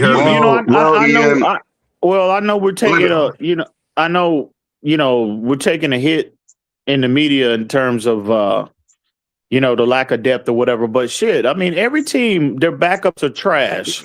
No depth. What team in the league that that has starters sitting on a bench and the only team recently. You got to remember, you can't have a drop off like that. But every 99.9% of the teams in the league, they have a drop off like that when you get to the second and third. I would say 70%. I would say 70%. How are we talking about a there's levels to drop off? You can't have a cliff. How are you have a slope, but depth? then you have a cliff. Oh. We have a cliff. Did we get 40 points put up on us? It was really the third. It was really the third stringers that I saw that. It was really the third stringers that was really a problem. Because after the first unit went out and the second unit came in, they still was performing decent. You know what I mean? But then I think the bottom fell out as when the third stringers came in. Yeah, let me bring this back down to earth here. All right. I'll say it again. The way I see it is you can't compare it to nothing else but the last 5 years and in the same situation. You can't, because it's a preseason game. Mm-hmm. What I would say that I liked that I saw was something we ain't seen in 5 years. Preseason game or not, because I'm comparing against preseason games, right? So the comparison is fair because I'm using the same set, right?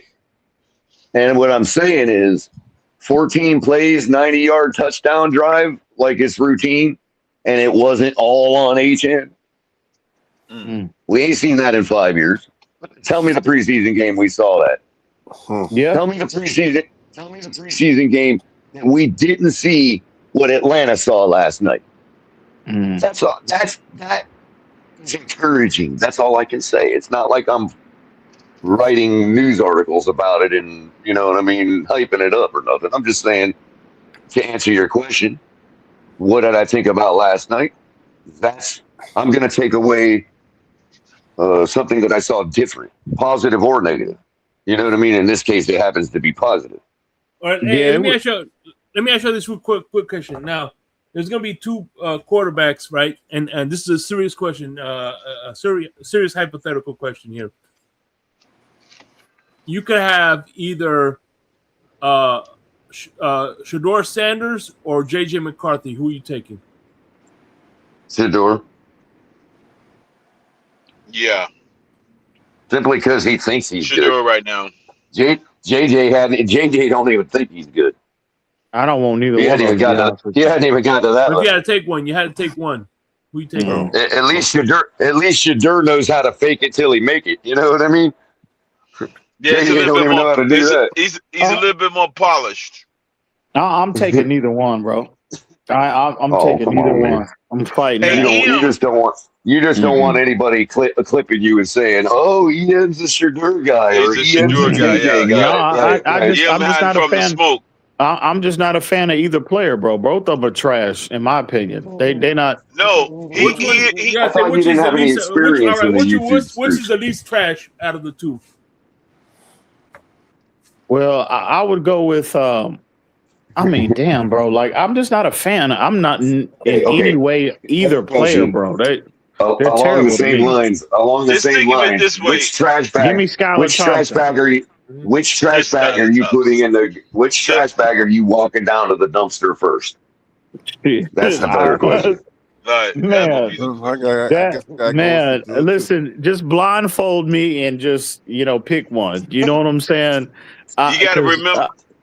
I'm not gonna do it. I can't consciously, with a straight face, with my eyes wide open, look at either player and say, you know what? I want that guy. Like, nah, bro. These Just guys are going to be put in a the MVP blindfold on me, conversation. and I'm gonna have y'all pick them because I am not a fan of either player. That lets you know how bad I think both players are. Well, They're going to be somebody in the update MVP me. conversation, Em.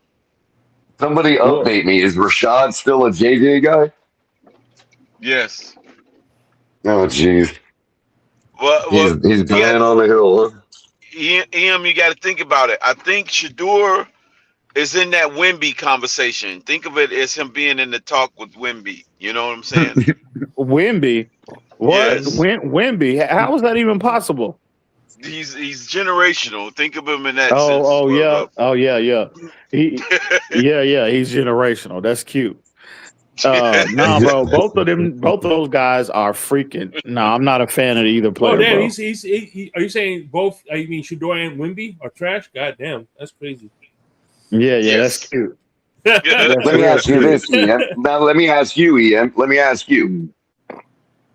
If you had been in a coma for 5 years, no, not 5 years, 3 years, so you still understand today's paradigm of football, but you haven't seen what's gone on in the last 3 years. Including you didn't even know Malik Willis was drafted yet. Okay? So you never seen anything in Tennessee. You never seen anything in Green Bay. But you watched all the games last night, including ours. Would you feel comfortable putting you with your football knowledge, because you didn't lose none of that in the coma, right? You still retained all of that, and you watched Malik last night, and himself those first drives of the game. Would you pay him $70 million? 70. God damn. Well, didn't we pay him?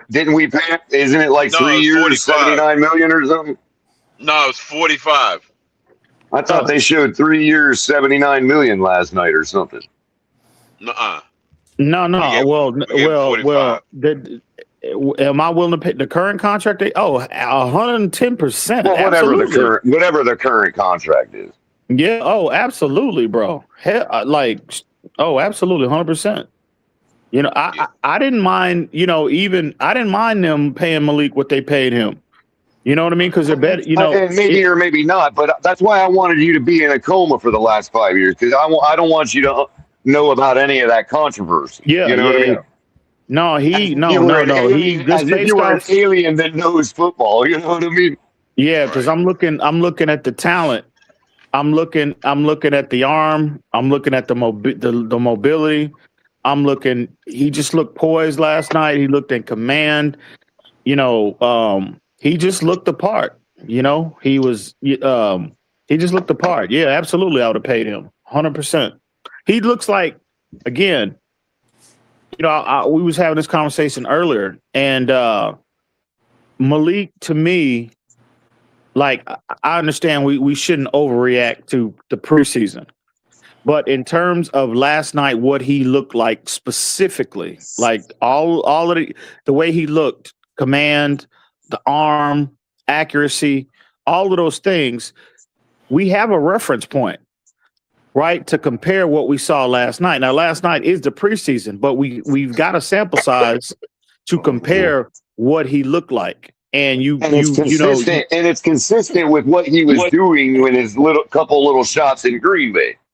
That's the point that I'm making. That's the reference point we have. Like when you go back and you put the tape on, the way he looked in those games, in particular that Baltimore game, and you look at him last night. Like again, I understand it's preseason, but that's translatable. But so were those. Okay, but Ian, what we saw last night is easily translatable. And I'm right. My bad. I'll get hang on, Mr. Park, 1 second. Okay. But I'm comfortable in saying it is preseason, but I'm comfortable in saying I felt seeing him last night, and not only just him, but we'll get to other. Hopefully, we'll be able to get to other players as well. But that was I'm sleeping better at night knowing that he's QB1, right? So a lot of the things you saw in Green Bay, you saw it on tape last night. So, but go ahead, Mr. Pope. No, with that being the case, what about Quinn Ewers? What you think about Quinn Ewers asking? Man, I don't know. I don't know what's going on with Quinn, my friend. Like, we had this conversation earlier, and man, I don't. From the player we saw in those 3 games last year to the player we've seen now, he looks like it's a night and day difference. He doesn't look confident. He doesn't look like he has a grasp of the offense.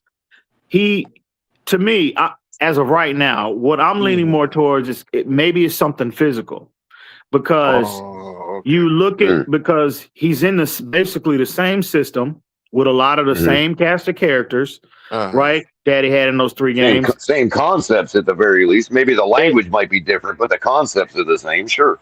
Exactly, and I don't even think the language was changed much. Well, not what I mean? Let's say dialect. You know what I mean? In the West Coast, you can only really change the dialect. Mm-hmm. And so, but as of right, what could possibly cause a player? The way he looked in those 3 games in regular season games, not preseason, but the regular season, how can a player look and again, I'm not saying he was Kurt Warner in those games, but he looked competent at the least. Now, the player that we've seen, because it's the first time I got eyes on him, he looks like an incompetent player. He looks like an undrafted player trying to latch on and make a roster, make third string. So I'm trying to figure out what transpired between those 3 games, between that time frame and now, that would cause such a drop off. And on top of that, like he was, according to reports, he was looking better than Malik for stretches during mandatory minicamp and OTAs. Exactly. And so I'm trying to figure out what happened to him. It's like you can also take off any political stuff going on. In other words, they've made it clear they're not in the mode of hyping up Malik unfairly by diminishing other players. You know what I mean? The way I suspect things have been done the last few years.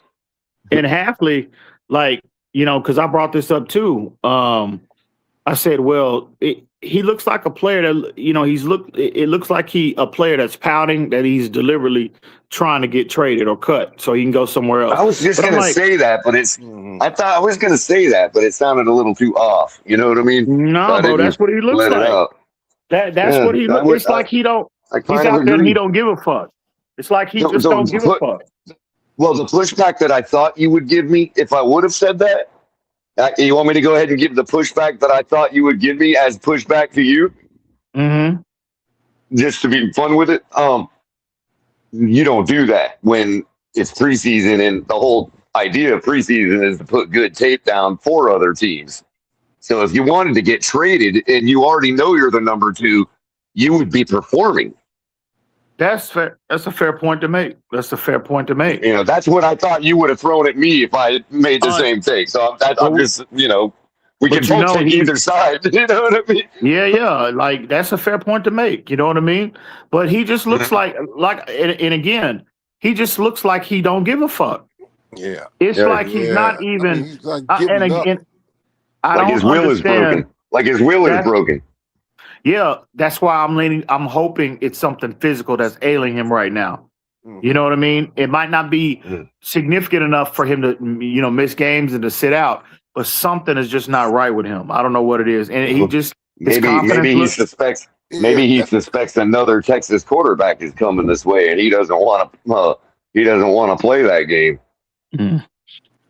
I don't know what it is, but he better but not just him, but everything else behind him. Like, dude, we got to pray Malik is upright for 17 games, because if not, if this is a preview of what's coming, of what they're going to look like in 26, boy, Here comes 500-year-old. Yep, here comes 500-year-old Ryan Tannehill. Hey man, hey Off man, the couch. You talking about picking at the top of the draft? Yeah, let Malik miss significant time, and one of these the way they're looking now, and we have to go with Quinn Ewers or any other option behind Malik. Man, that listen, we'll have a organic tanking type of situation going on. Like, you want the number one pick in the draft? Well, there you go. Well, maybe things will be fixed by then. Organic tanking, huh? Mm-hmm. He looks like a shell of it. He looks terrible, bro. I mean, you think he'll start next week? It's like his spirit is gone. I hope not. I want to see Malik again for a quarter. I want to see Malik for a quarter. And again, what I saw from Malik, I should have said, do you think he'll be able to play with some of the number ones? At least. Well, I'm gonna say this: like Malik, given that sample size, what we saw, I mean, it just leaves me wanting to see more, bro. I want to see more of Malik. I mean, there you go. Just now, looks if you like were Quinn Ewers, wouldn't you feel the same way as you do? And wouldn't that kind of help break your will a little bit? Like if you had the same feeling and you're Quinn Ewers, your feeling is fair. I want to see more too. Yeah. Malik just looks like a player that has all that has put the work in. He just seems like on the brink of a player just busting out and becoming, elite at whatever position they play in. Like, we've seen players over the years, like they just look like they're on the brink, like exploding with production and becoming a much better version of themselves. Malik just looks like that. It's like everything is bottled up right now, and then we'll come week one, he'll be completely unleashed. That's what I get the feeling with Malik. I'm willing to put my name on a prediction that he will become above average in the league through us. You know what I mean? I'm just not willing to go as far as like one of the true upper echelons just yet. I got to see way more. I mean, I'm not. I think way more. I think Malik. I'm not willing to go elite yet, but I think. I mean, the sample size, we just have to say more. Right. We have to see more. But coming from where he was to now is what I'm saying. He was, again, practice squad guy, was terrible in Tennessee. You know what I mean? Again, he developed the last 2 years. Right, he's on the right set of train tracks. You know what I mean? Yeah, he just looks like, now we'll see what the engine does. He just looks like a player that looks like that is on the brink of becoming a much better version of himself. And now what that is You're not seeing Gold Jacket EM? No. Does that equate Pro Bowls? Is that going to equate first team All Pro? No, I doubt it. But being significantly better than what we're accustomed to seeing from Malik Willis, he did as a baseline. That's what it seems like to me. He's on the brink of becoming. Couple that with what we got rocking in the running back room. I mean, that could be enough. And the O-line, I think this O-line is going to be the best O-line we've had in the last 15 years.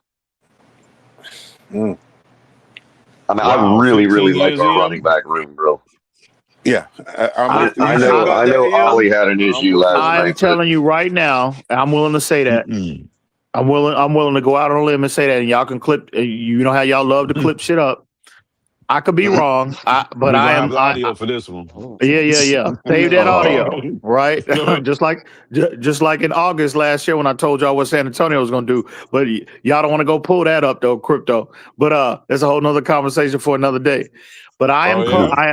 That is my. What do you call it? What do you call it when somebody? What do you call it? Hot take. Hot take. That's my hot take. That's my hot take. Ali calls it a broken cake. If health permits, this is going to be the best offensive line. And I mean, This is going to be the best offensive line we've had in the last 10 to 15 years. And also, I think Caden Proctor is going to be a borderline Pro Bowl player at a minimum. Okay. Telling you right now. Mark my words. Borderline Pro That Bowl. the first part of How that many take. years? How many years, Liam? Well, what's that, Crypto? How many years is going to take for Kalen to get there? Him and Jonah.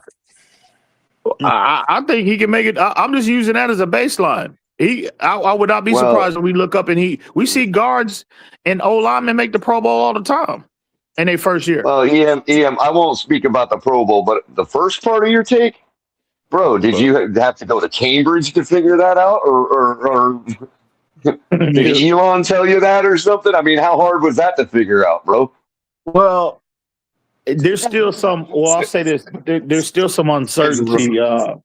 When you at least there's still some uncertainty surrounding. I'm just saying, you've seen our numbers in the last 10. You've seen our numbers in the last 10 years. Well, I don't think that's a hard take. Well, you know what? Let me rephrase that. Good point, Color. That it'll be in 26. It's easy to make. It'll be a top 10 unit in 26. Mm-hmm. You like that one better? Well, EM, yeah. I mean, it's still a hot take, but it was a hot take still, but it's just the easy hot take to make. You know what I mean? Like you got a glove on. I wouldn't say easy because you got a lot of people that feel like Caden Proctor is going to be a bust. He should have never been a pick at 12. The Pro Bowl part I can't speak on. That might be a really, like I'm just talking about the offensive line being better than it has in 10 or 15 years. Like that's not a hard accomplishment. You know what I mean? Well, yeah, that is true. But I don't know though. What year was they called the unicorn line? What year was that? 2016? Yeah. What's his name? Pouncey and all that? Yeah. That was 2016, right? So, I think this it has the makings to be better than that line. To be honest with you. Oh, okay, that's saying a lot. Mm-hmm. Well, let me ask you this, EM. If the Dolphins decide to try to go out and get maybe another quarterback to be maybe second or third, do you think there's a free agent out there that could be available, could come to our team? Well, if I'm John Eric Sullivan, I'm paying close attention to what's going on in Pittsburgh. Okay. Because they got four guys, four talent. Obviously, Aaron Rodgers. You got Drew LR, which they're not going to cut. He'll make the team. You got Will Howard, and you have Mason Rudolph. Mason Rudolph, Will Howard. I feel a hell of a lot more comfortable behind Malik Willis than from what I've seen from Quinn Ewers. And I was a Quinn guy. Think Will Howard will be a good one. Yeah, that's what I'm saying. I would feel from what I've seen from Quinn Ewers last night. For the record, you have been very fair to Quinn. Yeah, sure. I like Quinn Ewers a lot, bro. Like I'm telling you, when I'm looking, I'm looking at him last night, and I'm just like, this man, who is this guy out there? Is that Quinn? It's like his spear, like somebody zapped his spear or something. Mm-hmm. Yeah, he and the ball doesn't look like you look at the way him delivering the football last night. This what got my attention. That's why I'm leaning more towards something physical. Because you look at his delivery, go back to them 3 games. Remember how the ball was just jumping off his shoulder in them 3 games. I mean, he made mistakes or whatever, but in terms of his delivery, his process was so much more. Much more cleaner in the Tampa Bay game. Oh, absolutely. And he just don't. I think it's something. I think it's something physically off with him because the ball just don't. Him throwing the football just does not look the same to me. So, but yeah, I'm paying close attention to what's going on in Pittsburgh because they got a surplus. They're in a position to have in terms of quarterbacks. And from what I seen last night, so you want to trade for Aaron Rodgers? Is that what you're saying? What's that? You want to trade for Rodgers? Is that what you're saying? No, I would feel more comfortable with as Mason Rudolph as an option or Will Howard as an option compared to what I've seen from Quinn Ewers. But yeah, I think they will be, because again, they're not obligated to Quinn in any way, shape, or form. They didn't draft him. And on top of that, he was not a high draft pick in the first place. So there's no obligation there if you John Eric Sullivan. You can sit here and say, yeah, look, we gave him an opportunity. Like they were high on him too. They John Eric Sullivan was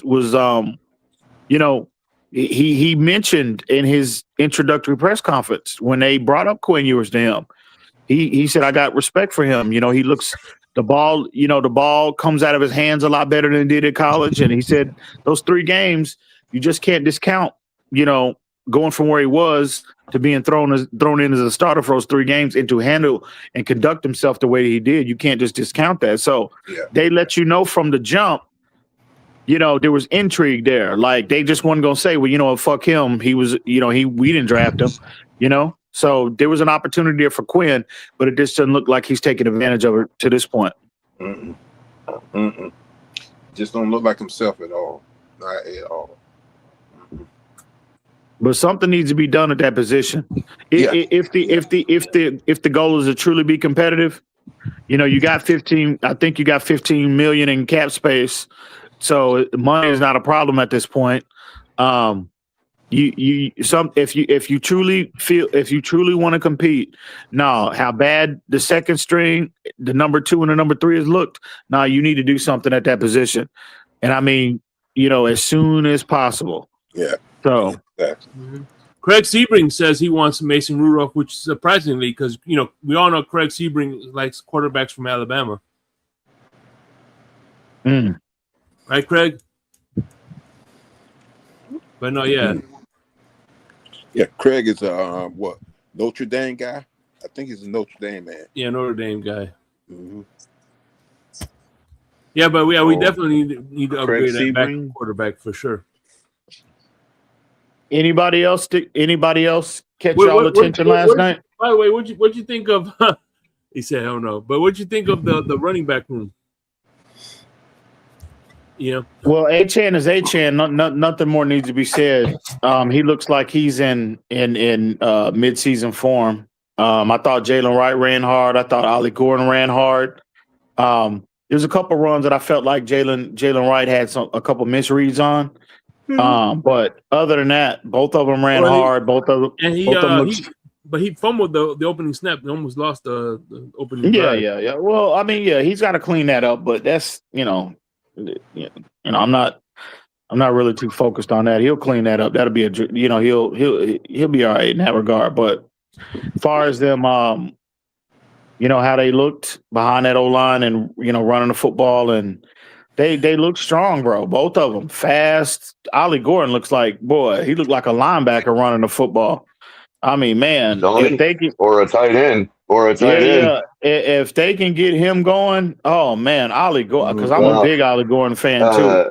There was a play I believe against the Jets last year, bro, where it's like he ran down, he hit the seam on like a 25-yard running strike. back room had a good outing. And it's like I thought it was one of our tight ends till I saw the number, bro. Like he's tall, dude. He's really big. He's like a short tight end, man. He's like 6'2". Yeah, he's like 6'2" and a half.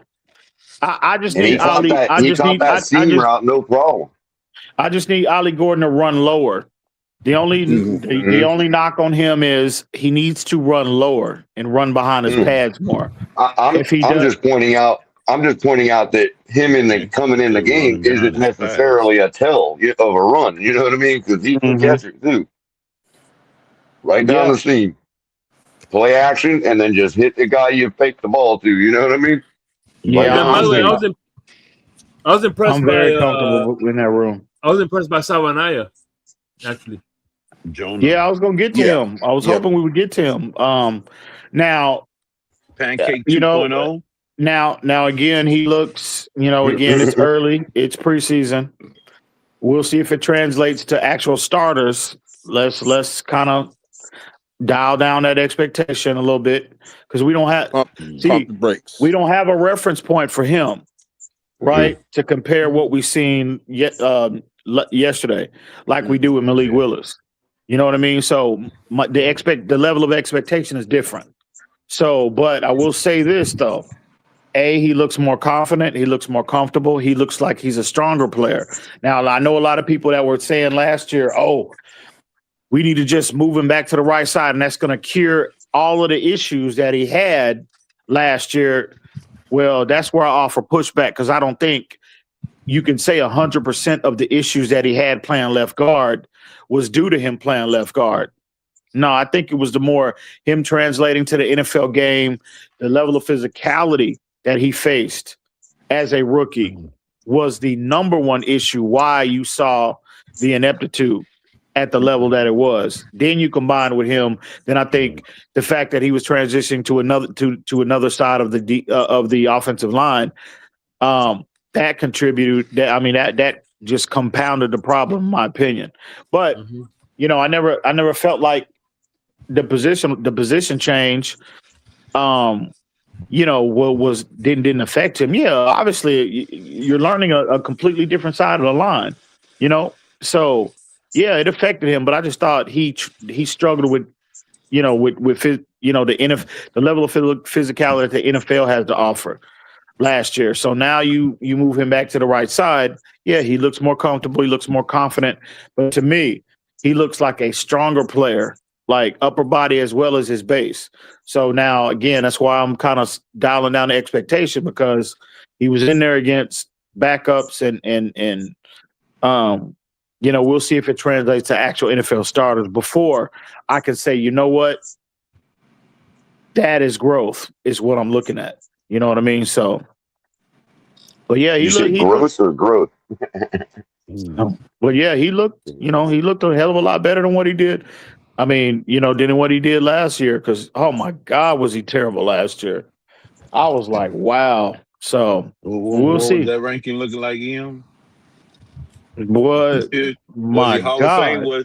Was he talking about Hall of Fame status, or what was he at? What was he looking at? Yeah. But, yeah, he looked better. I think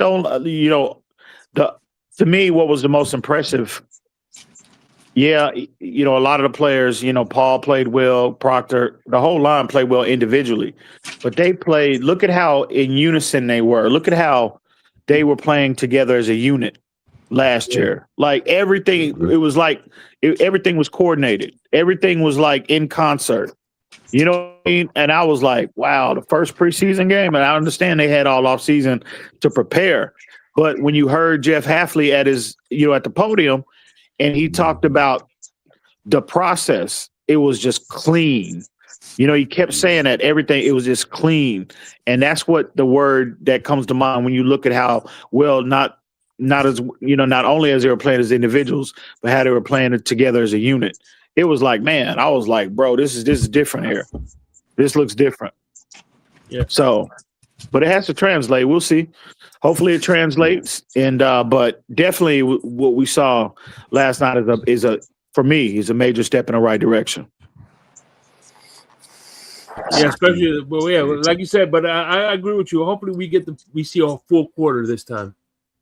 Mm-hmm. Yeah, I want to see Malik. With Carney would. I want to see the starters for a quarter. Yeah, I just want to see more. I just want to see more and more. This is the dress rehearsal, Ian. I just want to see more and more and more and more and more, bro. Like, I don't want it to stop. I can't wait till the regular season get here. What's that wide receiver? I thought he was trash, though. I thought he was supposed to be an undrafted guy, and one of people hooping and hollering all over the internet and on Twitter and YouTube calling him trash. And I think dude, so. He was supposed to be drafted. Talking about Trigger? No, talking about Caleb Douglas. Oh. What about that pass that he caught out of bounds? But listen, even before I saw last night. Mm-hmm. And I couldn't understand. And again, remember the outrage during the draft period when they selected him. you would have thought they would have drafted me in the third round. The way these people were acting a fool, screaming, hooping, and hollering, acting a goddamn fool on Twitter and on social media. And again, he was not my first pick, right? But when they selected him, I said, well, because I didn't know much about him. I remember seeing his name pop up, from different sites and different channels throughout the draft process, but I never dug into film or really researched him, right? So when they selected him, I was like, okay, all right. So what I did was, it was surprising to me, but what I did was, as opposed to crashing out like a lot of people, I just started to download information on him. And I kept telling people, I was like, man, throughout the, up until this point, I kept watching more film. I was looking at his numbers. I was looking at, obviously, the profile, combine numbers, and all of that.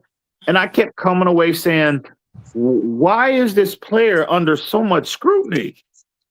Like at Texas Tech, he was everything for that team, for the most part, offensively. Who was his quarterback? Who was throwing to him? And at Texas Tech, he had production, right? And then you look at the profile. 6'4", sub 4.4 speed, immense catch radius, right? And most of all, more than anything, and more than anything, look at how he moves. And Color, you being, knowing, real quick, one thing you can highlight, he's a hell of a run blocker. Yeah, but look at how he Color. You can answer this better than me.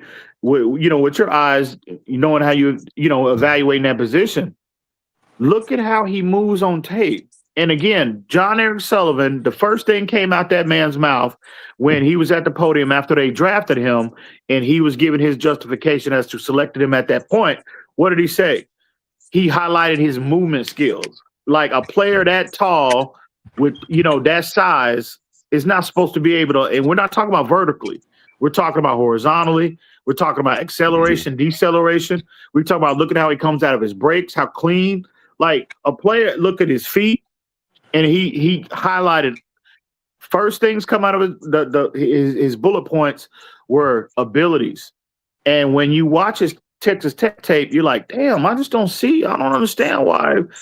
I'm like, okay, well, I just don't understand. He had a few drops in college, and you just gonna forget about everything that you're looking at and everything you're seeing on tape. Right. Come on, man. So again, I don't know what his ceiling is gonna be this year, but I'm comfortable in saying, he's a hell of a lot better than what the masses thought. Even not only in our community, but even outside of the community, because a lot of people didn't have a very favorable opinion of him from a draft perspective. So he looks like he's going to be a significant contributor for us this year, bro. Yo, man, listen, we're about to wrap this up. I appreciate y'all, but before we do go, I guess Plaxico Burress was on a podcast with Lil Wayne, right? And this was funny as hell. I had to play this. So listen to this clip. Who was worse? Playing for the Jets or prison?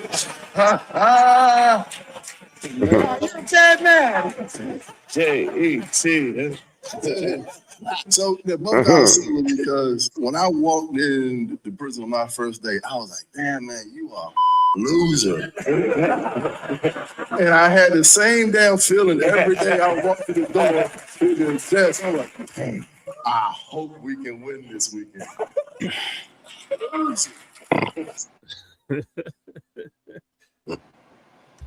God damn. That shit was funny. Wow. What was worse? Prison or playing for the Jets? Damn, you always every time I pull up, bro, you always ready to shut it down. Damn. Well, you show up too late, man. You coming on that Cuban time. I hear you, man. All right. I thought things were just getting good, man. We got some backstage action if you want to, you know what I'm saying? Plus, you got a phone call in a few minutes, man. Well, I know why you trying to shut it down. We know why you trying to shut it down. We already know what you got waiting on you. Yeah, man. I got to go over the crowd. Plus, Crypto got that early flight to Pittsburgh. You know what I'm saying? So, I'm going to go out right after. You know what I mean? Hey, Crypto got an early flight to Pittsburgh tomorrow, so I understand why Crypto trying to shut it down. He off for the next 2 days, so he got to go to Pittsburgh. Yeah. You already know. Hey, actually, you know what? It's a 5-hour drive for him to Pittsburgh, so it ain't no thing for him. Oh, he ain't even got to get on a plane. Oh, okay. No, it's a 2-hour drive. Yeah, it's a 2-hour. What? It's like a 4-hour drive to Pittsburgh. How far is it? No, it's 5. Yeah, 5 hours drive. He ain't even got to take it. That's that trip back to Arkansas for me. And you know me, I don't take. I don't. I don't have to hop on a plane to go back home. So, okay, yeah. Well, I know that rendezvous was gonna be. You have fun. I think he's in the car now. That rendezvous is gonna be nice. I think he's in the next day. I don't know what rendezvous you talking about. He's in I think he's in. Listen, as we were speaking, I think he was driving, so I think he's in Pennsylvania now. So you know what I'm saying? Yeah. When I was in the chat, I heard him getting in his vehicle and shit. I heard his what do you call it? Your when you open your doors or whatnot. Yeah. I heard him getting in there. I was like, damn, Crypto, where are you going this time of night? Well, now it makes sense. You know what I mean? He's trying to get there bright and early.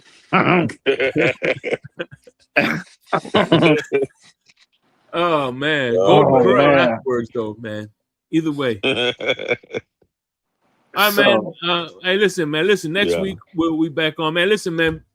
NFL is almost here, man. Week 1, by the way, week 1 is going to be the Blitz pickup. Not the Blitz pickup. A 4th and 10 you versus us, then Mystic and his brother. I'm telling you, the pickups episodes are going to be good. Mystic. Who? Mystic. You know Mystic. I don't know. Who was that? Yes. Damn, they got all these new folks in the community, bro. I'm gonna have to start getting active again because shit, damn. I issued a challenge. Lou is gonna come up on here too to do a pick on. League wide Wednesday with Color and Miss Finns is gonna challenge us again. Oh shit! Yeah, man.